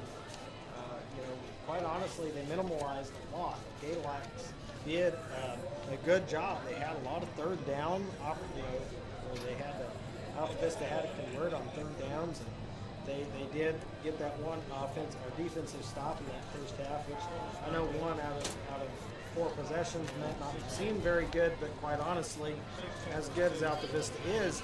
And before that turnover, if they could have made something happen, think back right before the turnover, we had 2 penalties. 2 penalties that got us into a 1st and 20 instead of a 2nd and 2, a 2nd and 3 whenever Sperling catches that pass. You're looking at a 14-point turnaround for the Galax Maroon Tide. Now for Galax, what they're going to have to do coming out, they're going to have to do what happened to us last week with Eastmont. They're going to have to play hard, and then they're going to have to get stops. They're going to have to come up with some onside kicks, keeping Altavista off the field. They dominated. Galax did have the time of possession, but whenever you're playing Oregon, it doesn't matter if you have time of possession or not. That's like Wyoming played Oregon this last week. They had the time of possession like battle, and it was already it was 48-14. And so, quite honestly, the other thing Galax can take advantage of, I don't know how Altavista is, if they maintain their intensity or not. But if they don't, guess what? A mistake here or there can lead to a comeback. You're 28 points down. Galax has scored 28 points in a half before. It's not impossible. And if you want to be a champion, the way you play a second half down 35-7 can determine how you're going to be, if you're ever going to be a champion or not. Right. Because champions will come out and try to come back. Right. It will People determine. that don't want to, people that aren't winners, people that aren't champions, they don't do that. Right. Absolutely. See, that you're exactly right. Because it will determine, what kind of team you are made of. Just what type of team are you? That's the mantra that you want to have. And so Galax just needs to play just mistake-free, flawless football here in the second half. Put the pressure on them. Put the pressure on Thornhill. You may not need to sit back. You're going to have to play aggressive. You're going to have to get back there. You're going to have to put the pressure on him. And they're solid at making plays and opening up blocks, running lanes, things for you, that. And Thornhill, all he's got to do is he makes the men miss. He's crafty with his footwork. He's very tough to bring down. There was a couple times Galax actually had Thornhill dead to rights. Yeah. They had that other wide receiver dead to rights. Yeah. I mean, and those guys just spun around and just started running around the field They break loose. like rabbits running from dogs, I guess. Right, and see, Galax has this. That's where you got to stay with the play. You got to wrap up. Yeah. And you got to take them down. Just hold on to them, and that's the thing. And D'Angelo Ravenel, this is not good. They're actually walking it back over here to the sidelines. He may have injured himself. I don't know when. I didn't see that. I didn't see that happen. I didn't see it at all. And there was some points there before the close of the first half that I didn't see him in the game. So we'll have to find out, get an injury update. But he is not putting any weight on his right leg, that right ankle. Maybe an ankle injury, foot. He's not putting any weight on that leg at all. So we will find out and get an update on D'Angelo Ravenel and his condition. He's been helped to the sidelines. They're going to look at him. It may be an ankle injury. They may have to tape it up. They're carrying a medical bag over there as we speak. We'll find out the condition of D'Angelo Ravenel and his probability of a return here tonight, but that doesn't look too good. So he may be done for the ball game this evening. It's in an awful lot of pain. Yeah, he does. He's not even putting anywhere. Yep. All right, let's go through your first half scoring recap. The Gridiron Stat Report. First half stats brought to you by Wendy's. Go by there and get a late night snack as soon as you get done listening to our broadcast here tonight. They are located at 506 East Stewart Drive in Galax, or you can call 276-236-4410. Give you more information. Some of the things that they have there on that menu, I'm telling you what, got to get you an old-fashioned, world-famous Frosty. They are the home of the old-fashioned hamburgers, so their hamburgers are made to order, 100% pure American beef. No fillers, no additives, no colors. Just 100% pure American beef. All kinds of great things on the menu. Get that Frosty. You ever tried the Gouda chicken yet? I haven't tried it yet. I'm going to. As long as it's still there and available, I'm going to try that. I think. Get that tonight. Hey, that sounds like a plan to me. I'm fine with that. And here we go. Let's run through the first half stats for you, brought to you by Wendy's. Open until midnight, so go by and get a late night snack today. 35-7 Altavista, 21 points in the first quarter for the Colonels, 14 in the second, and including that final one. The final touchdown was the pick six there in the first half for the Colonels. Galax, 1 touchdown, 7 points in the second quarter. Altavista 35-7 lead. Juan Thornhill got the scoring started with a 16-yard touchdown run untouched in the end zone. Allen with the extra point. That was at the 18 mark of the first quarter. Thornhill again for a 57-yard out. Allen being good. Throw 8 mark one. Waddell Moon, 22-yard touchdown. Allen with the PAT at the 27-second mark. Allen 21-0 after this lead for Galax. Struck pay dirt. Charles Harris, a 4-yard touchdown run. His extra point was good, 21-7. That was at the 12-minute mark of the second quarter. At the 4:01 mark of quarter number 2, it was Juan Thornhill, a pass complete to Donovan Montague for 75 yards, touchdown.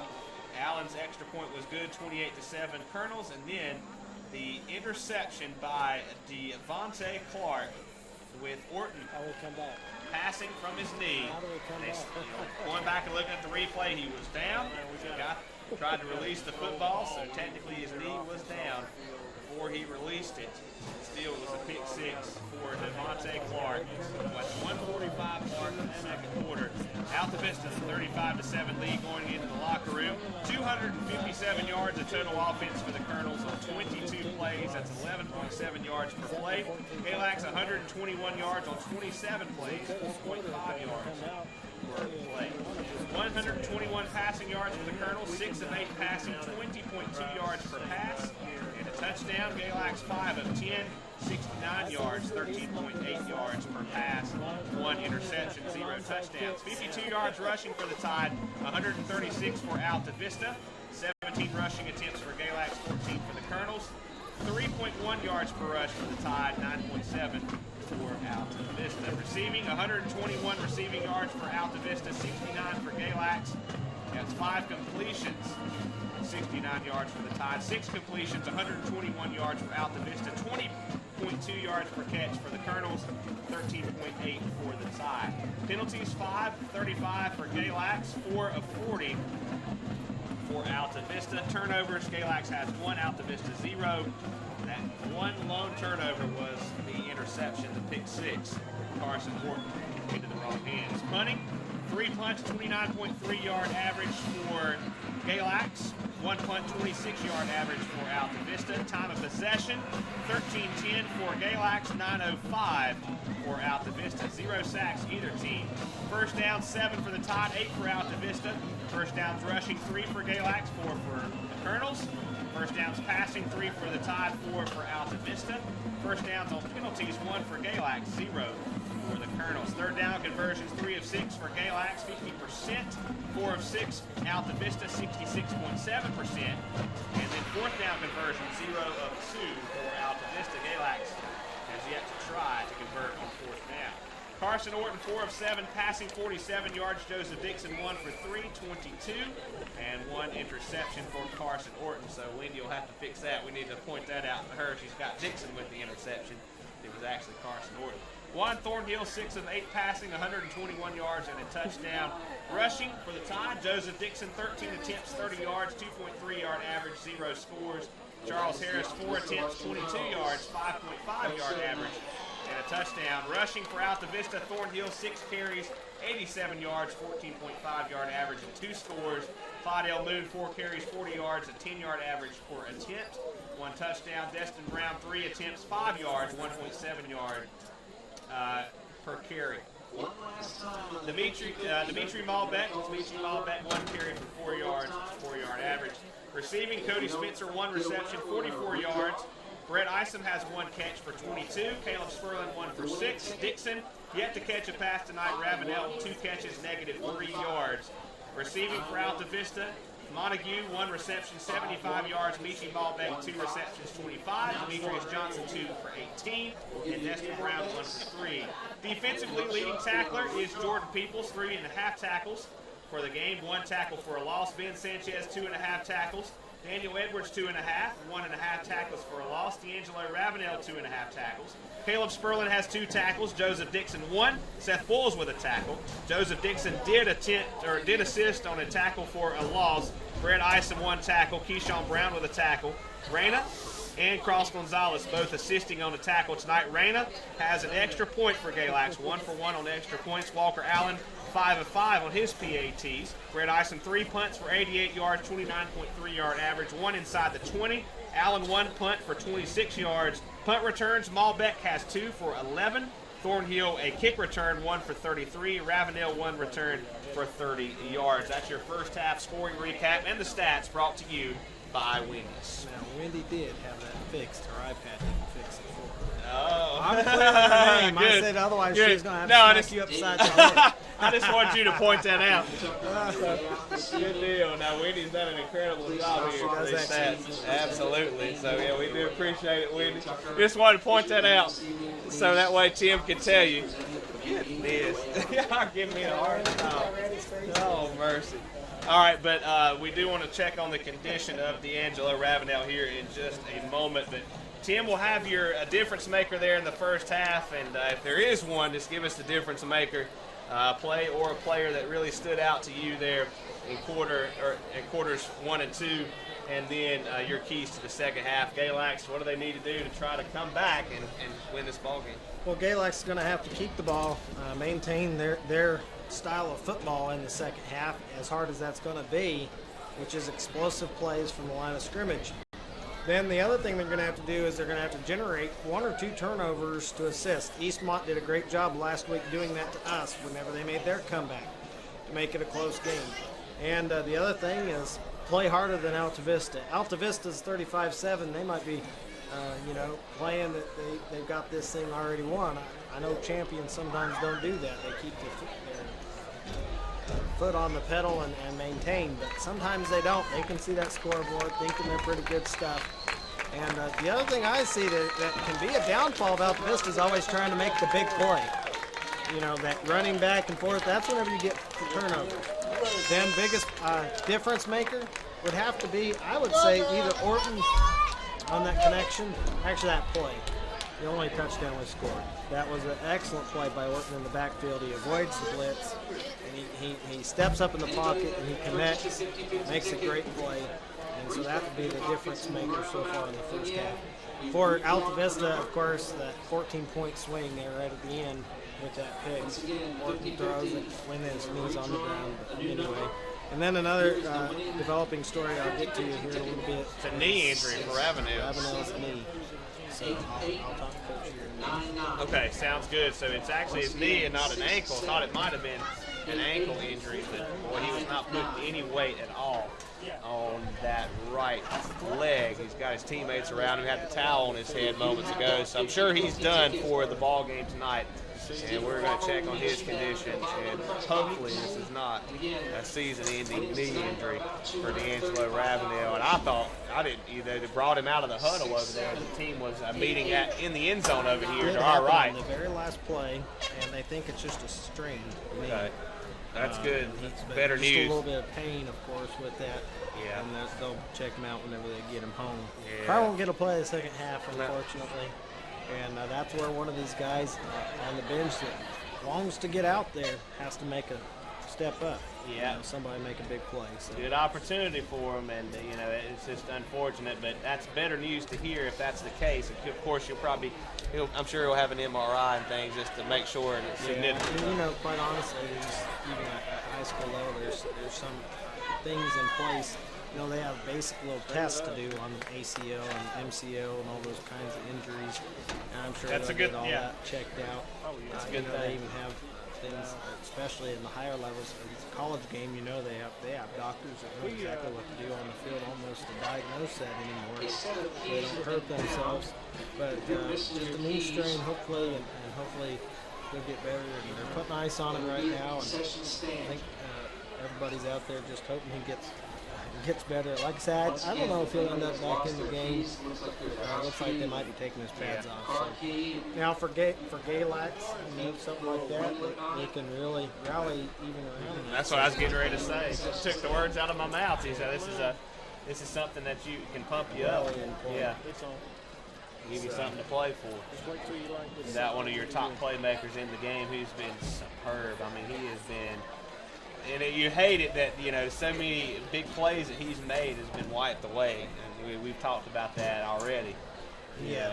And it's the type of player that he is and what a boost it's been. And a player like that to step up and make such an impact is tremendous. And you hate to see him go down for the rest of this game and hopefully not a few more. Right. This puts Harris back there in the backfield returning this kick. And he can be explosive. That's one thing about Galax that you know, you can kind of see in their body language a little bit of heads hanging down and stuff. They still have some good playmakers, and they still can, I mean, they still have a lot to even play for in this game. What I look for is I hope I see a little bit of fire in them. I hope the coaches bring some of that fire out in them, and they come out and make it a respectable, if it's a loss, a respectable one at that. You know, where they play hard. Even if it doesn't reflect on the scoreboard, you're still seeing popping pads, you know, with 20 seconds left in that fourth quarter. And that's what I hope to see here. And like I said, that's how teams win championships do it. Walker Allen has it teed up and puts foot in the leather, ready to go. Joseph Dixon will take it from the 5. Dixon, huge burst, turns it upfield, and is going to be taken down, and got a nice return of about 15 out of it. So Joseph Dixon will give Galax the starting work from the 20 in their first drive of the second half.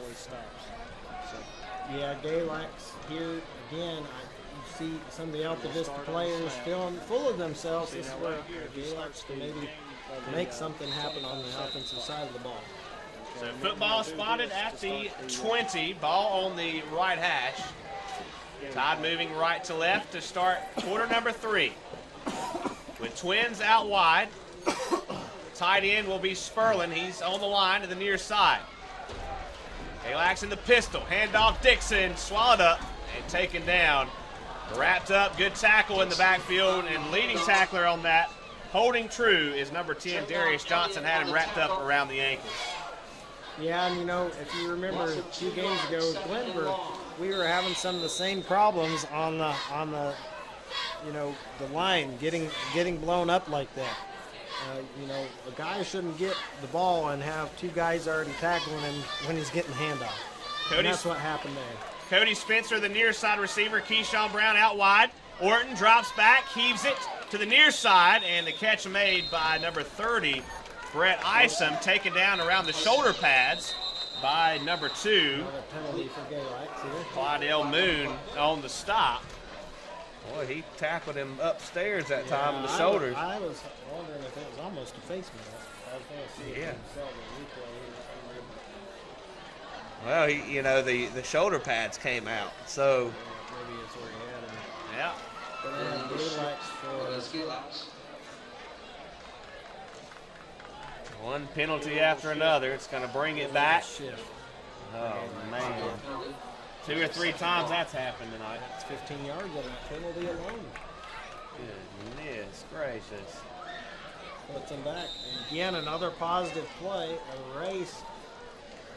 This has been such a problem for Galax this whole year is they get a decent play, something to build off of, and then have a penalty like that. It is so hard to overcome penalties like that. You got the ball spotted in between the hashes from the 12 of Galax. The Tide break the huddle. 2nd and 16. Galax in the Wildcat. Orton takes a snap, takes it near side, and taken down. So Dixon on the carry. Taking him down is a couple of players. Combining on the stop is number 7, Destin Brown, and number 10, Darius Johnson. There's big number 10 again. Part of the, it's the Johnson twin duo of Demetrius and Darius. And coming in to make another stop and assist is Darius Johnson. Yeah, and the other thing you have here is Galax is not getting anything. The speed of Altavista is just dominating Galax's offense on every snap. Twins to the near side. All right, Galax going to line up in the shotgun. We got twins to either direction, and Orton just kind of tosses it over to the Galax sidelines and threw it away. Not the kind of offensive start you needed the second half to make a comeback or to make yourself a reasonable play at it. Thornhill. Now you got a long Back deep for the punt cross. for Ison, and then it's coming back to this explosive Thornhill. Yeah, Galax just going to have to keep their chins up on all this. This is an incomplete pass. Draws out into a long night, doesn't it now? It really does. So Malbec and Thornhill are back deep, ready to take the Brett Isom punt. And Isom will kick it over to the Galax sidelines. Takes a couple of bounces and out. And Malbec stayed with it the whole way. Yeah, but excellent punt by Isom. He gets it to the sideline. It gets a nice bounce Ball spotted at the Cardinals 46-yard line. First The down. 46. I actually thought that went back to about the 41. Hal. It about stayed in play, and It Ballbeck looked like was it watching did. it. Yeah. So the end, it was a sideways bounce, and so the end of the ball must have went over the line. He was right there on it. The ref was right on it. Now, defense. This is what Eastmont did to us last week. The defense came out, and they started making some big stops on our offense, and that's how they got back in the game. I know I keep referencing that game, but that's what needs to happen here. Yeah. Twins out wide for Altavista. 9:47 on the game clock. Left to go in the third quarter. 1st and 10 Colonels from their own 46-yard line. Thornhill has Destin Brown behind him. We got an offset tight end to the far side. Pitch play. Destin Brown, huge burst of speed. He's gone. No catching him. In stride. He turned it upfield. Takes it into the end zone. Destin Brown, another touchdown for the Colonels. Yeah, just a quick pitch play. We've seen this on our side before. It's funny to call it whenever it's us, but we've seen this on us. It was like a toss play out to the left and a sweep. Galax had the guys there, but he found a little hole and a crease, and off he went to the races. It's going to make a for a long night. No comeback can come out of a one-play offense.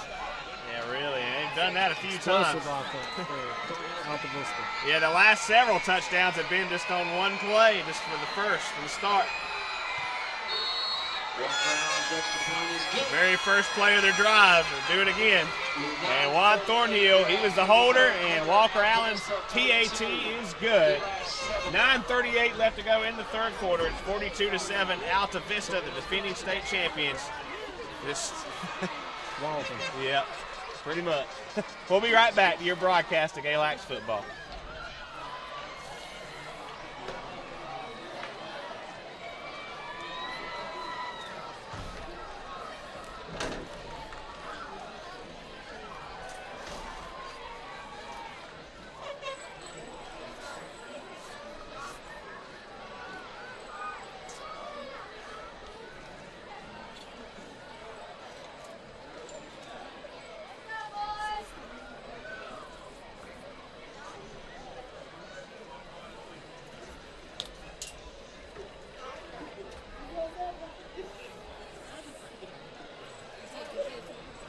We welcome you back to the action.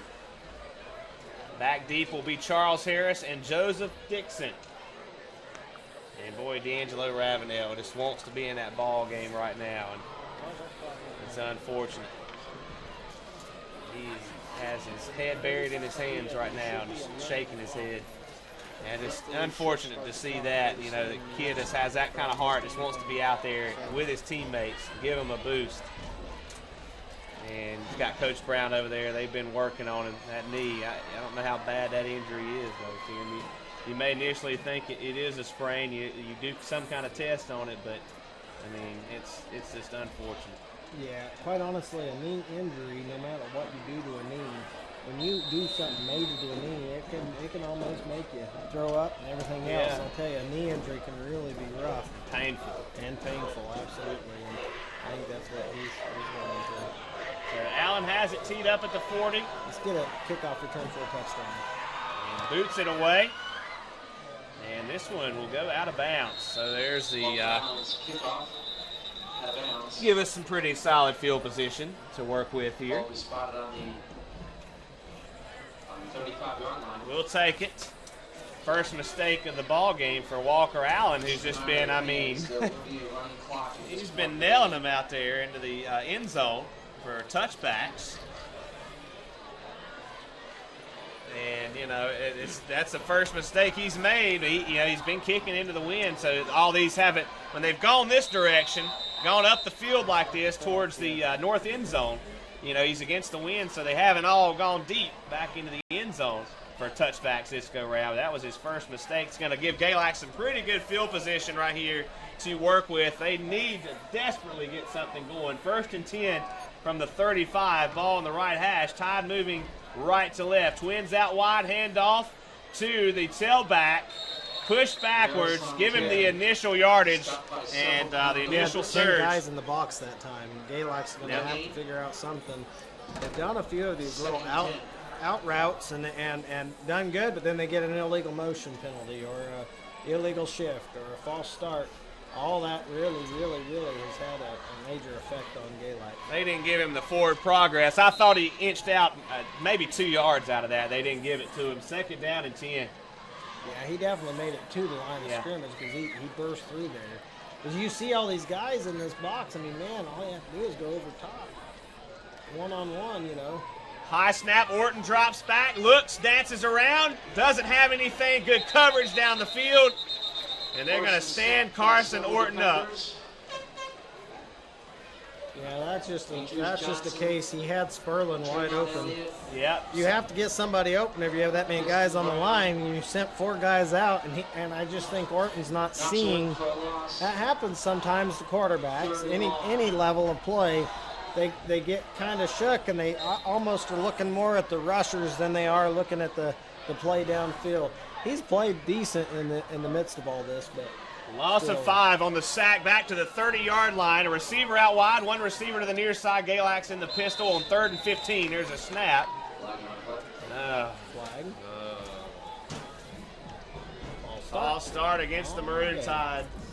Bring it back 5 more, and it'll bring up Pooch putt. 3rd and 20. Pooch putt.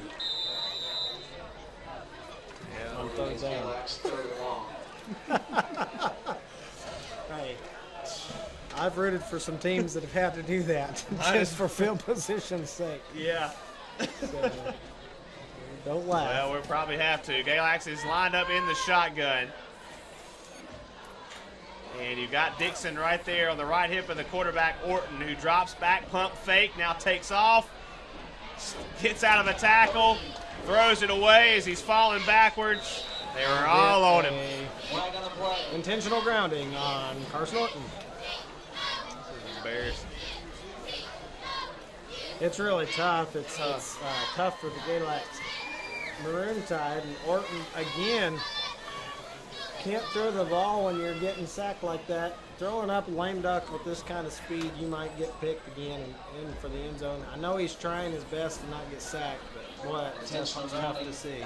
Giving up more yards, that just sets them up for even better field position to work with. And this is not what you wanted to see from Galax coming out of the gates into the second half. Is almost a total. I mean, it's been a total meltdown. It's almost. I mean, it's definitely been worse than the first half. We've only got 1 play from the line of scrimmage for Altavista. And Isom punts out of his own end zone. Good spiraling kick. Mishandled by Michi Malbeck. He picks it up back at the 40.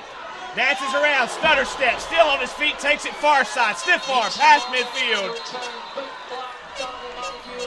And can you believe no block in the back?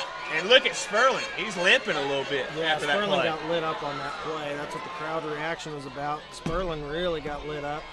But no block in the back. If that was Galax, anytime they play, there was definitely a block in the back away from the – it was away from the play, but there was still a block in the back. No flag called. Unfortunate for Galax. Boy, what a punt by Brett Isom. Man, he might end up getting our play of the game. Needed it. That was a killer punt. He needed that one. We needed it.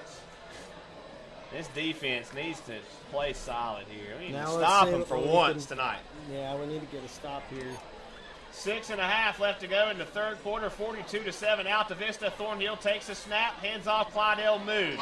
Running along the left hash marks, and he's taken down, stood up that time, and he's going to get about a yard or 2 out of it, and it'll bring up a 2nd down and 8 as the Colonels break into Galax territory. Oh, boy. Oh, boy. There's that Sons of Anarchy. Here we go. Don't want to hear that. How funny. Well, they can do it. Galax They deserve to do that and make that chant, I guess.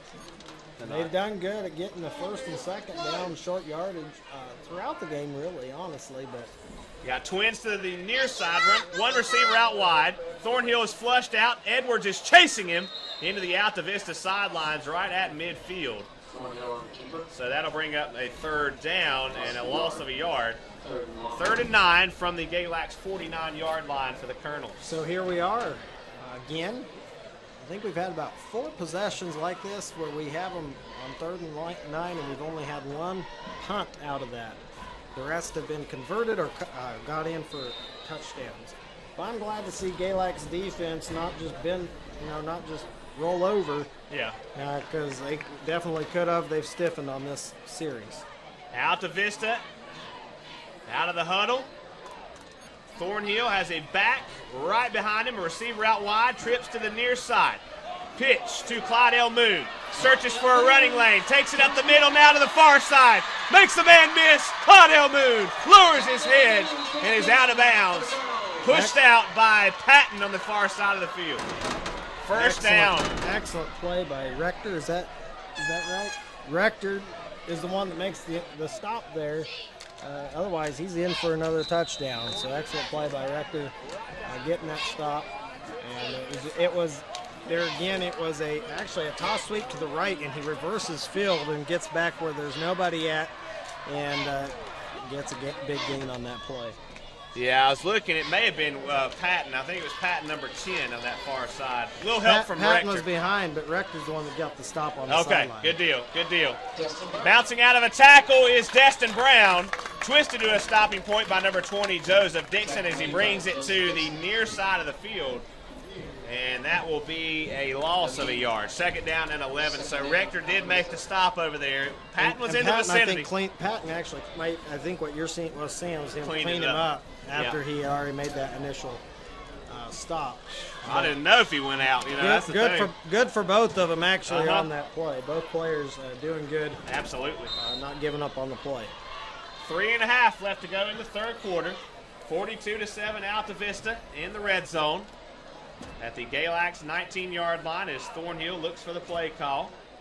So no gain on that carry from number 7, Destin Brown. Twins out wide, a receiver to the near side. You're going to put Trips out wide this time. They bring in another player. It's going to be a pass. Thornhill has Michi Malbeck in the backfield. Thornhill flushed out, tosses back. Michi Malbeck sidesteps the defender, still on his feet, and he's ridden out of bounds on the far side of the field by Jordan Peoples, and Dixon is down. And he may have twisted his knee. He's going to walk it off, I think. Stay out there, but coach is sending in. 3rd and long, Altavista. He's trying to walk it off. This is the right knee. So far, staying in the game, and they may. 3rd and 12. He's coming out. They're going to substitute somebody in for him. 3rd down and 10, 2:15 left to go in the 3rd quarter. Receiver out wide. So receivers to the near side. The block from Michi Malbeck. And Brett Isom holds on, tackles him, gets him around the ankles, and a flag in the backfield against the Colonels. Blocking the back on the Colonels. Good play there. Coach Dixon a little frustrated. I don't know what that light flag's about. Extra activity, maybe. I mean, these playmakers have just really been something. Thornhill and Malbeck, even other players like Destin Brown, and Coach Dixon even talked about it. So many guys can touch the football and make something happen and be electrifying. So going backwards with the block in the back. Yep. And that time a mistake. They're going to add another 15, I think, on the Colonels the way it's looking. Unsportsmanlike. Unsportsmanlike. And another 15. Oh, wow. Boy, they lost a significant chunk. Woo. Folks, this is all the way back in their own territory. They're going to bring it all the way back to the Altavista 43. 25 yards. They were in the red zone. 25. Whoa. They were in the red zone, man. 3rd down and 43 to go. Gracious. 3rd and 43. Might be the longest call we ever have on a 3rd down play. How? Let's enjoy this. They call timeout. Or they just want to put that there for the sideline. Golly. gracious. So block in the back, unsportsmanlike. Got to do it from the spot of the foul. Whew. 3rd and 51. 3rd and 51. 3rd and 51. Can they put that many numbers? That long of yardage. 3rd and 51. Wow. That is something. That one really hurt him. This will be the longest 3rd down. We'll enjoy I can this. say that. But boy, Galax better be on guard. Yeah. A good team like this isn't going to roll over on a 3rd and 51. That's what I was saying, They're going gonna back be, to it, Tim. They're going to be out to try to prove something on this play. Yeah, going back. Well, here we go. 3rd and Make 48. up for it. 3rd and 48, 3rd and 51, whatever it is. The guys up there trying to figure it out up there in the press box. I give them credit. Well, I didn't go to school long enough to figure out that many yards. Hey, we got the I math don't have that teacher many back. fingers. Hey, I don't have even. Hey, hold up. We got the math teacher back here. Are they correct? We got Wendy back here. That's what she had. So it's official. Hey, that's right. We'll go with it. Thornhill and company in the shotgun. Delayed handoff. Michi Malbeck, playmaker, down the far side, past midfield. And he's out of bounds. Creeping towards the Altavista sideline. So, no, they didn't get it. There's still ways to go. Well, they did try a delayed handoff. They didn't try a pass or something, which I thought they might try to do. So. Flag just another flew flag in on the late. play. Uh-oh. Boy. It's Altavista again. This time, is it going to be on Galax? This poor guy with the down and distance, he's already backing up. Wow, we've had some unusual things in this game. Sloppy game played for Galax. All these penalties now, it's looking like the Colonels are just doing some crazy stuff. And I guess this goes back to what you were talking about earlier, just running your mouth too much. Exactly. And Galax, the beauty of it is Galax hasn't reacted and got another, like an offsetting, unsportsmanlike, which is really good for Galax. Showing some good class. They're just letting Altavista just run their mouth. 4th down and Really long. he says. Just in 4th case. down and 48. Oh, gosh. And our mathematician and statistician has 4th and 54. I'm sure that messes y'all up, too. I'll tell you what, 4th and 54. That's a while. God. Here we go. Punt by Allen. No hang time out of this. It takes a pretty substantial bounce backwards. Brett Ison will field it. And holds on to it. Creeping towards the Altavista side of the field. And let's see where Galax will start its next drive. I want to put another touchdown up on the board. Yeah, it'd be nice to get it. Actually, at least one more touchdown. Yeah. Boy, that was a wild series of events. We've seen a few wild things tonight, and that one was one of the wildest I've seen. How bad that was. 1:02 left to go, 3rd quarter. Altavista 42, Galax 7. Your Mount Airy Chrysler Dodge Jeep Ram game of the week. And I'll tell you something.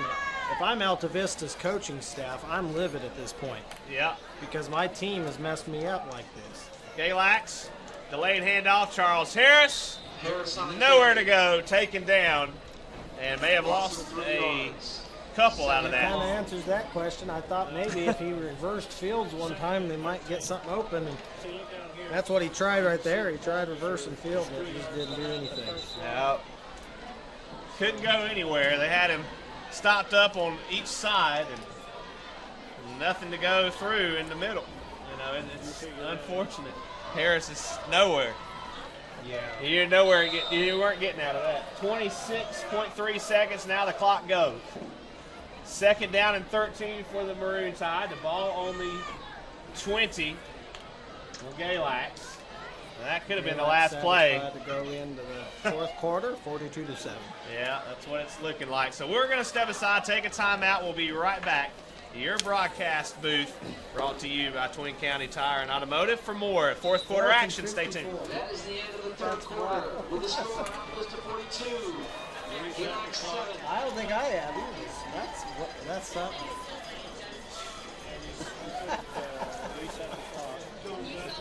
I saw it. I did. Once again, Colonel fans, support your back-to-back 2013, 2014 state champion. They just running their mouths team by about that. purchasing a raffle ticket on the third annual basketball raffle. Tickets are $1. First prize is a 47-inch LED TV. Second prize is a 15-inch yellow laptop. Third prize is a notebook 8-block door channel. There's also a coupon for a free sub on each ticket. John will be held on October 31st for football game. Go on.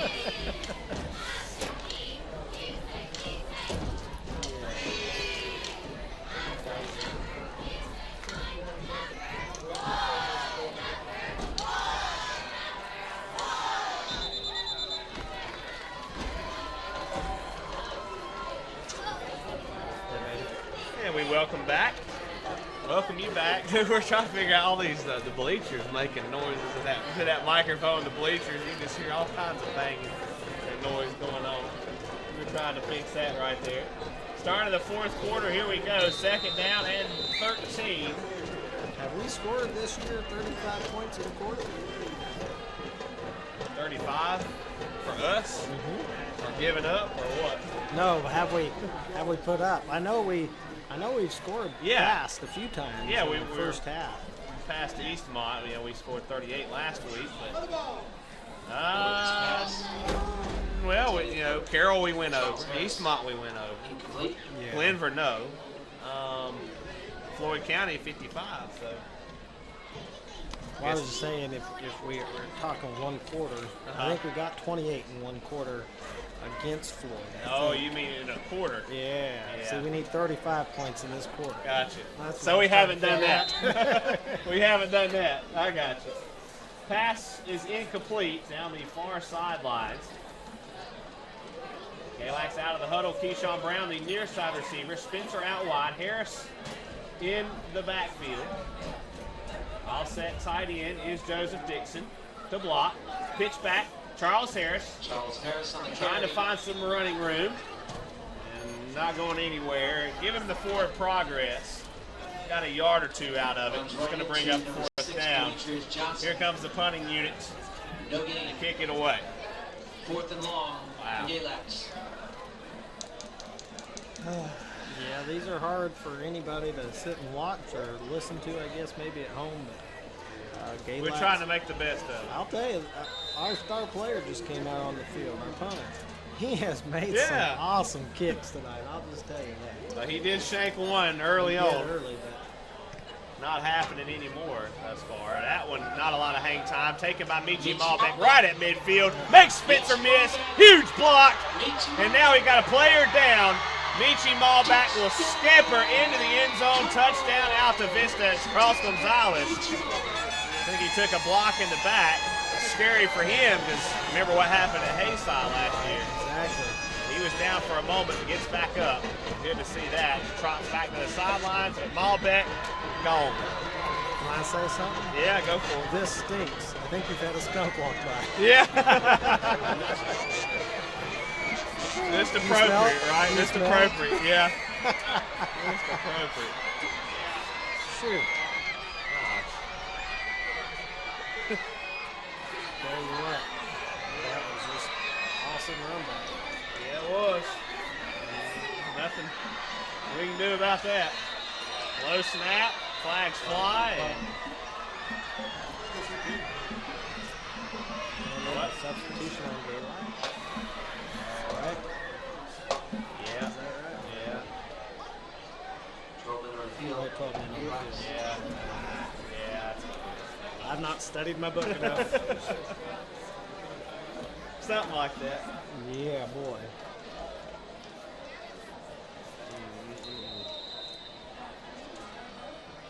Boy, I wish we could score again. I do too.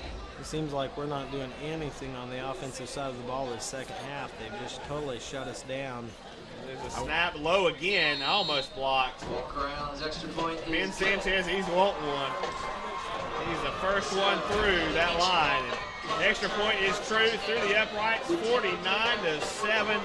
Altavista, still 10 minutes left to play in the ball game. We'll be right back. Your broadcast in just a moment.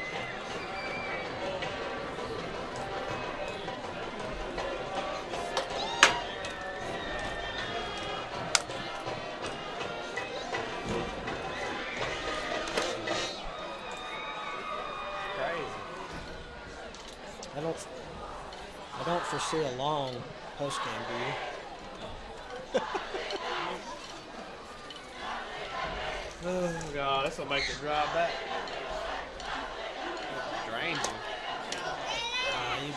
you. You can lay your seat back, honey.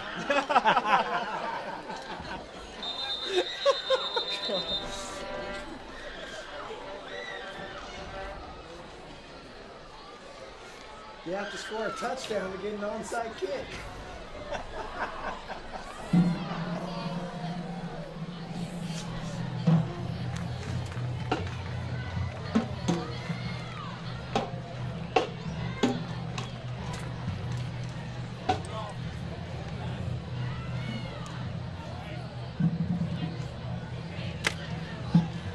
Here comes the kickoff return. Harris is going to return it for a touchdown.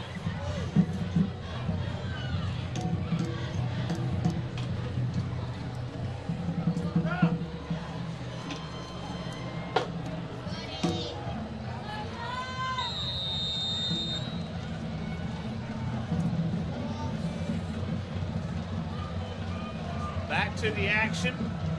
Allen has it teed up at the 40. 49-7, Altavista. Allen ready to kick it. Back deep is Joseph Dixon and Charles Harris. Kick is away. Fielded by Sperlin. Sperlin looking for some room to run. Loses the ball. It's picked up. No whistle. Altavista has recovered. Fumble. Jamal Thornhill picks it up. Yeah, they stripped him of the ball as he's trying to make a return. Hate that for Sperlin, I really do. Well, Kyle's just going to lay back and call the rest of this game. why not? I tell you, boy, it's really tough. And then, boy, a turnover like that's really tough. I don't know what happened with Sperlin there on the sideline. Brings that defense back on the field. They've had their all the work cut out for them all night long. But, I mean, the offense set that one nice drive early on. Thornhill's out. Yeah. Back up into the game. Give up the middle. Still back. A little direct. And see that is the ball carrier that time. Number 23 for Altavista. That is Donovan Montague. Straight up the gut. Second down and 8. Colonels. From the Galax 18-yard line, leading 49-7. They do have the backup in the ball game right now. Keeper off the end around. Make the end around play. And the keeper that time by the new quarterback who's into the contest. And he is number 48. Jacob Adams, he's a freshman. Quarterback wearing jersey number 48. There you go. And he's also an outside linebacker. 3rd and 5, 3 yards on the quarterback keeper up Nice the to middle. see Galax stiffen right here and just get a stop. Altavista in the shotgun. Call for motion and to give it to the tailback. Comes around and scores. Taking it down the far sidelines, touchdown Altavista. They just keep pouring it on the Maroon Tide. Yeah, Good. they're going to get a flag for They celebration. should. They should. They really should. Yeah, I was wondering if it was going to come out, but it finally did. So Mateo Malbec on the score. Number 20. He's a sophomore. The reverse.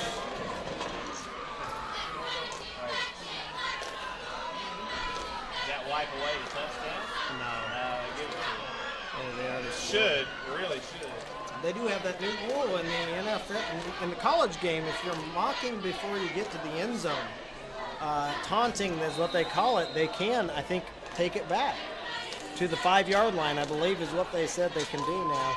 Detroit, boy, that'd be huge if they started doing that. But, I guess they'll take it on the kickoff. Extra Almost point. another block. He's good, yeah, nearly. He's trying. A low snap. Sanchez almost got there again. Not going to happen. Allen splits the upright, but barely went through. 8:21 left to play. 56-7. Altavista.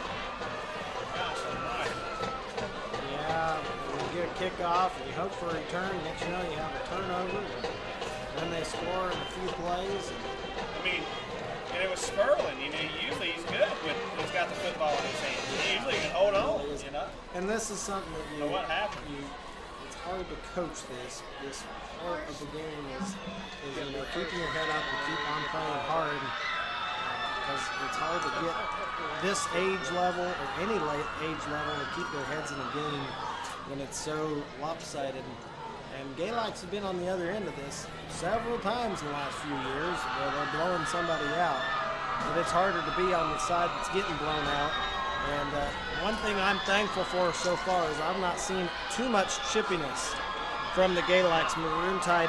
And that's pretty hard the way Altavista has basically put a foot down on them, and then whenever they score, they do this or that. They kind of mock them a little bit and run their mouths a little bit and say different things. We're seeing incredible football.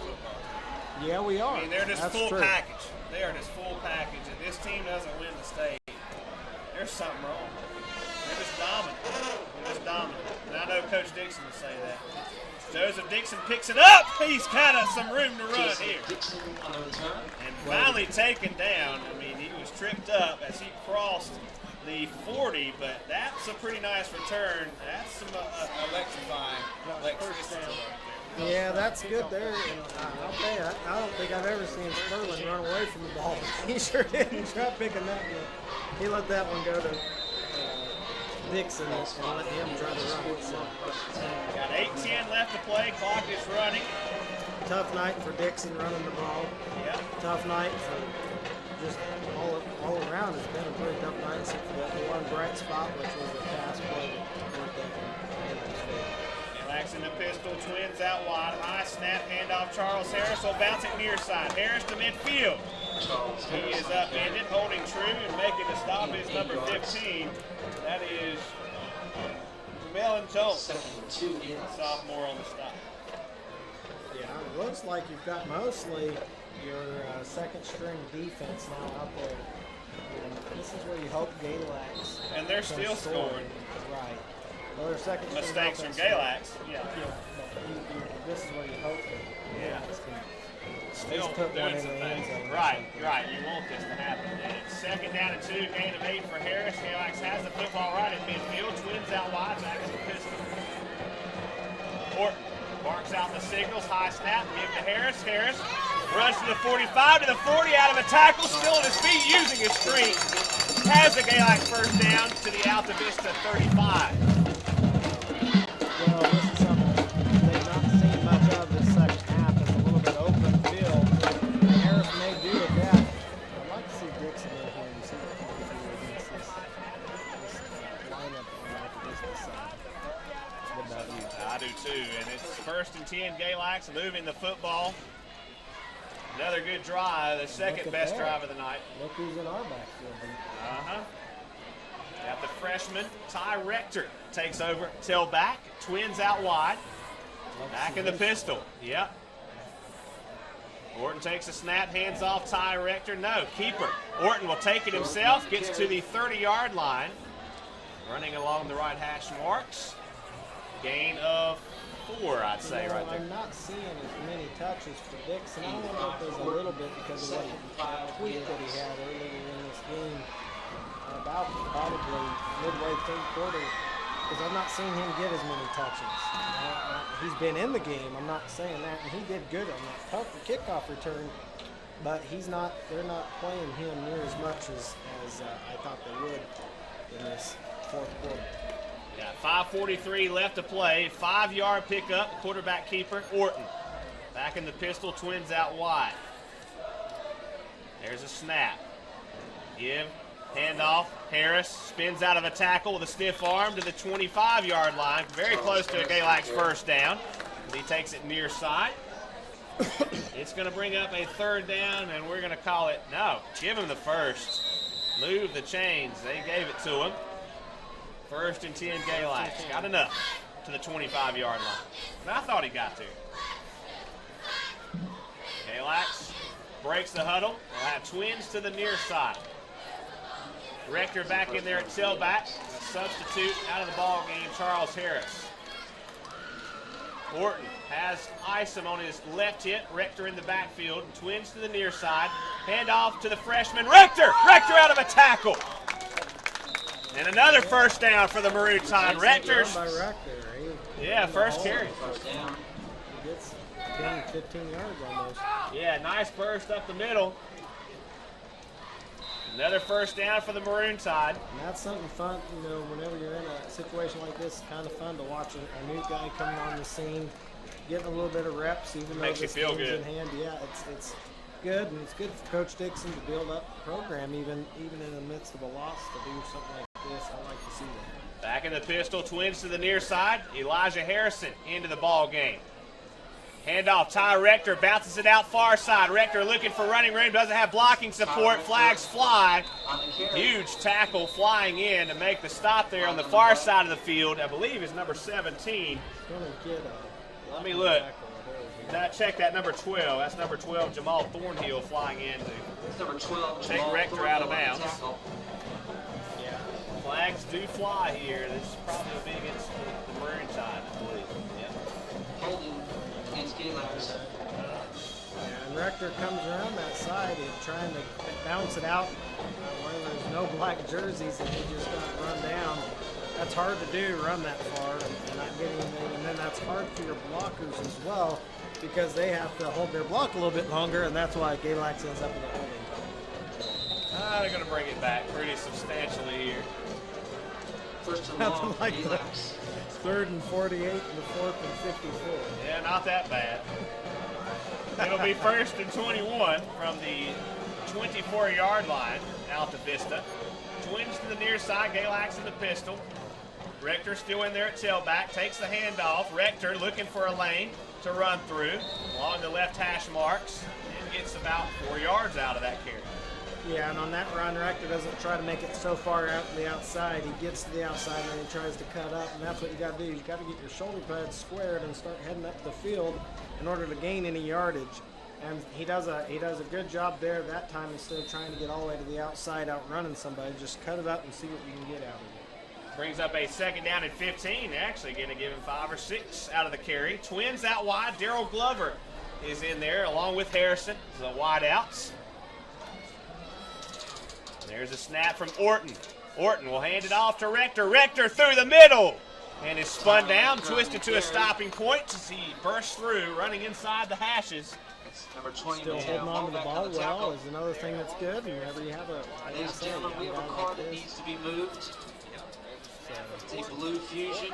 He takes it to the Altavista 9. 9695. Yeah, that's Brett Isom. XUG. 2nd or 3rd time here on this drive. He's been on this getting team. older. So here we go, 3rd down and 7 for Galax from the Altavista 9. Twins out wide. Rector in the backfield. Brett Isom on the right hip of the quarterback. Flags fly again. Another false start. Yeah, Galax got to make these little things not happen. They're just killing this drive. Just killing this drive. It's their 2nd best drive of the night. And it's clock is just running. You reach a certain plateau, and you're getting beat this bad. You know, they start running the clock. A little mercy thing. Here comes Altavista's training staff over to work with Ravenel. Yeah, so here we go. 3rd and 12 from the 14. Handoff. Sandwiched. Ty Rector. Gang tackle. I like Rector. Yeah, I do too. I like to see out of him. brings up Good sign for the future. I think so. I think there's going to be some good things come out of Rector.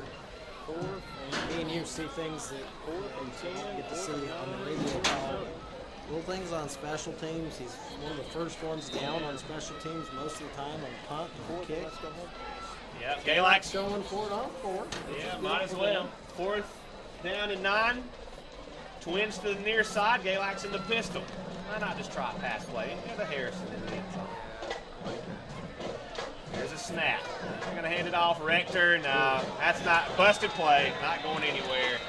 And the Altavista defense, like they've done all night, even with the backups, holding true to make a stop. Galax on that. In that drive. Was hurting themselves. Rector had some excellent runs on that drive, and then they hurt themselves with it. But Galax can go home and watch some film and see what they Altavista did to affect this. And one thing about it, defeats like this are hard. Make learning experiences going forward. You can lose, you come out next week and prove that you are a winner. They've got to fight, lick their wounds. Good for them with wrapped out. I want to say something real quick. I've been real impressed with the fans that have come out here to support this team. A long road trip that's 2.5 hours away, 2 hours 45 minutes from Galax, and to bring the band out here and everybody to stay in through to watch this game. Well, and that's I really like too. that. None of them have left, really. No, they have 30 seconds left. They're starting to get ready to go. But that makes sense, but they've stayed 56, the whole time. That long of a drive, they could have left at halftime. Oh yeah, they could have. The Maroon Tide. So we thank the fans for being out, and we thank you all for I all can of see. you at home still listening to us, because Sure. sometimes it's hard to listen to a broadcast that goes on like this.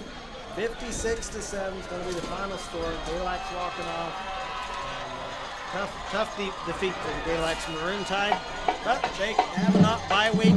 They can fix some of their mistakes. Come out and dominate the next game we play.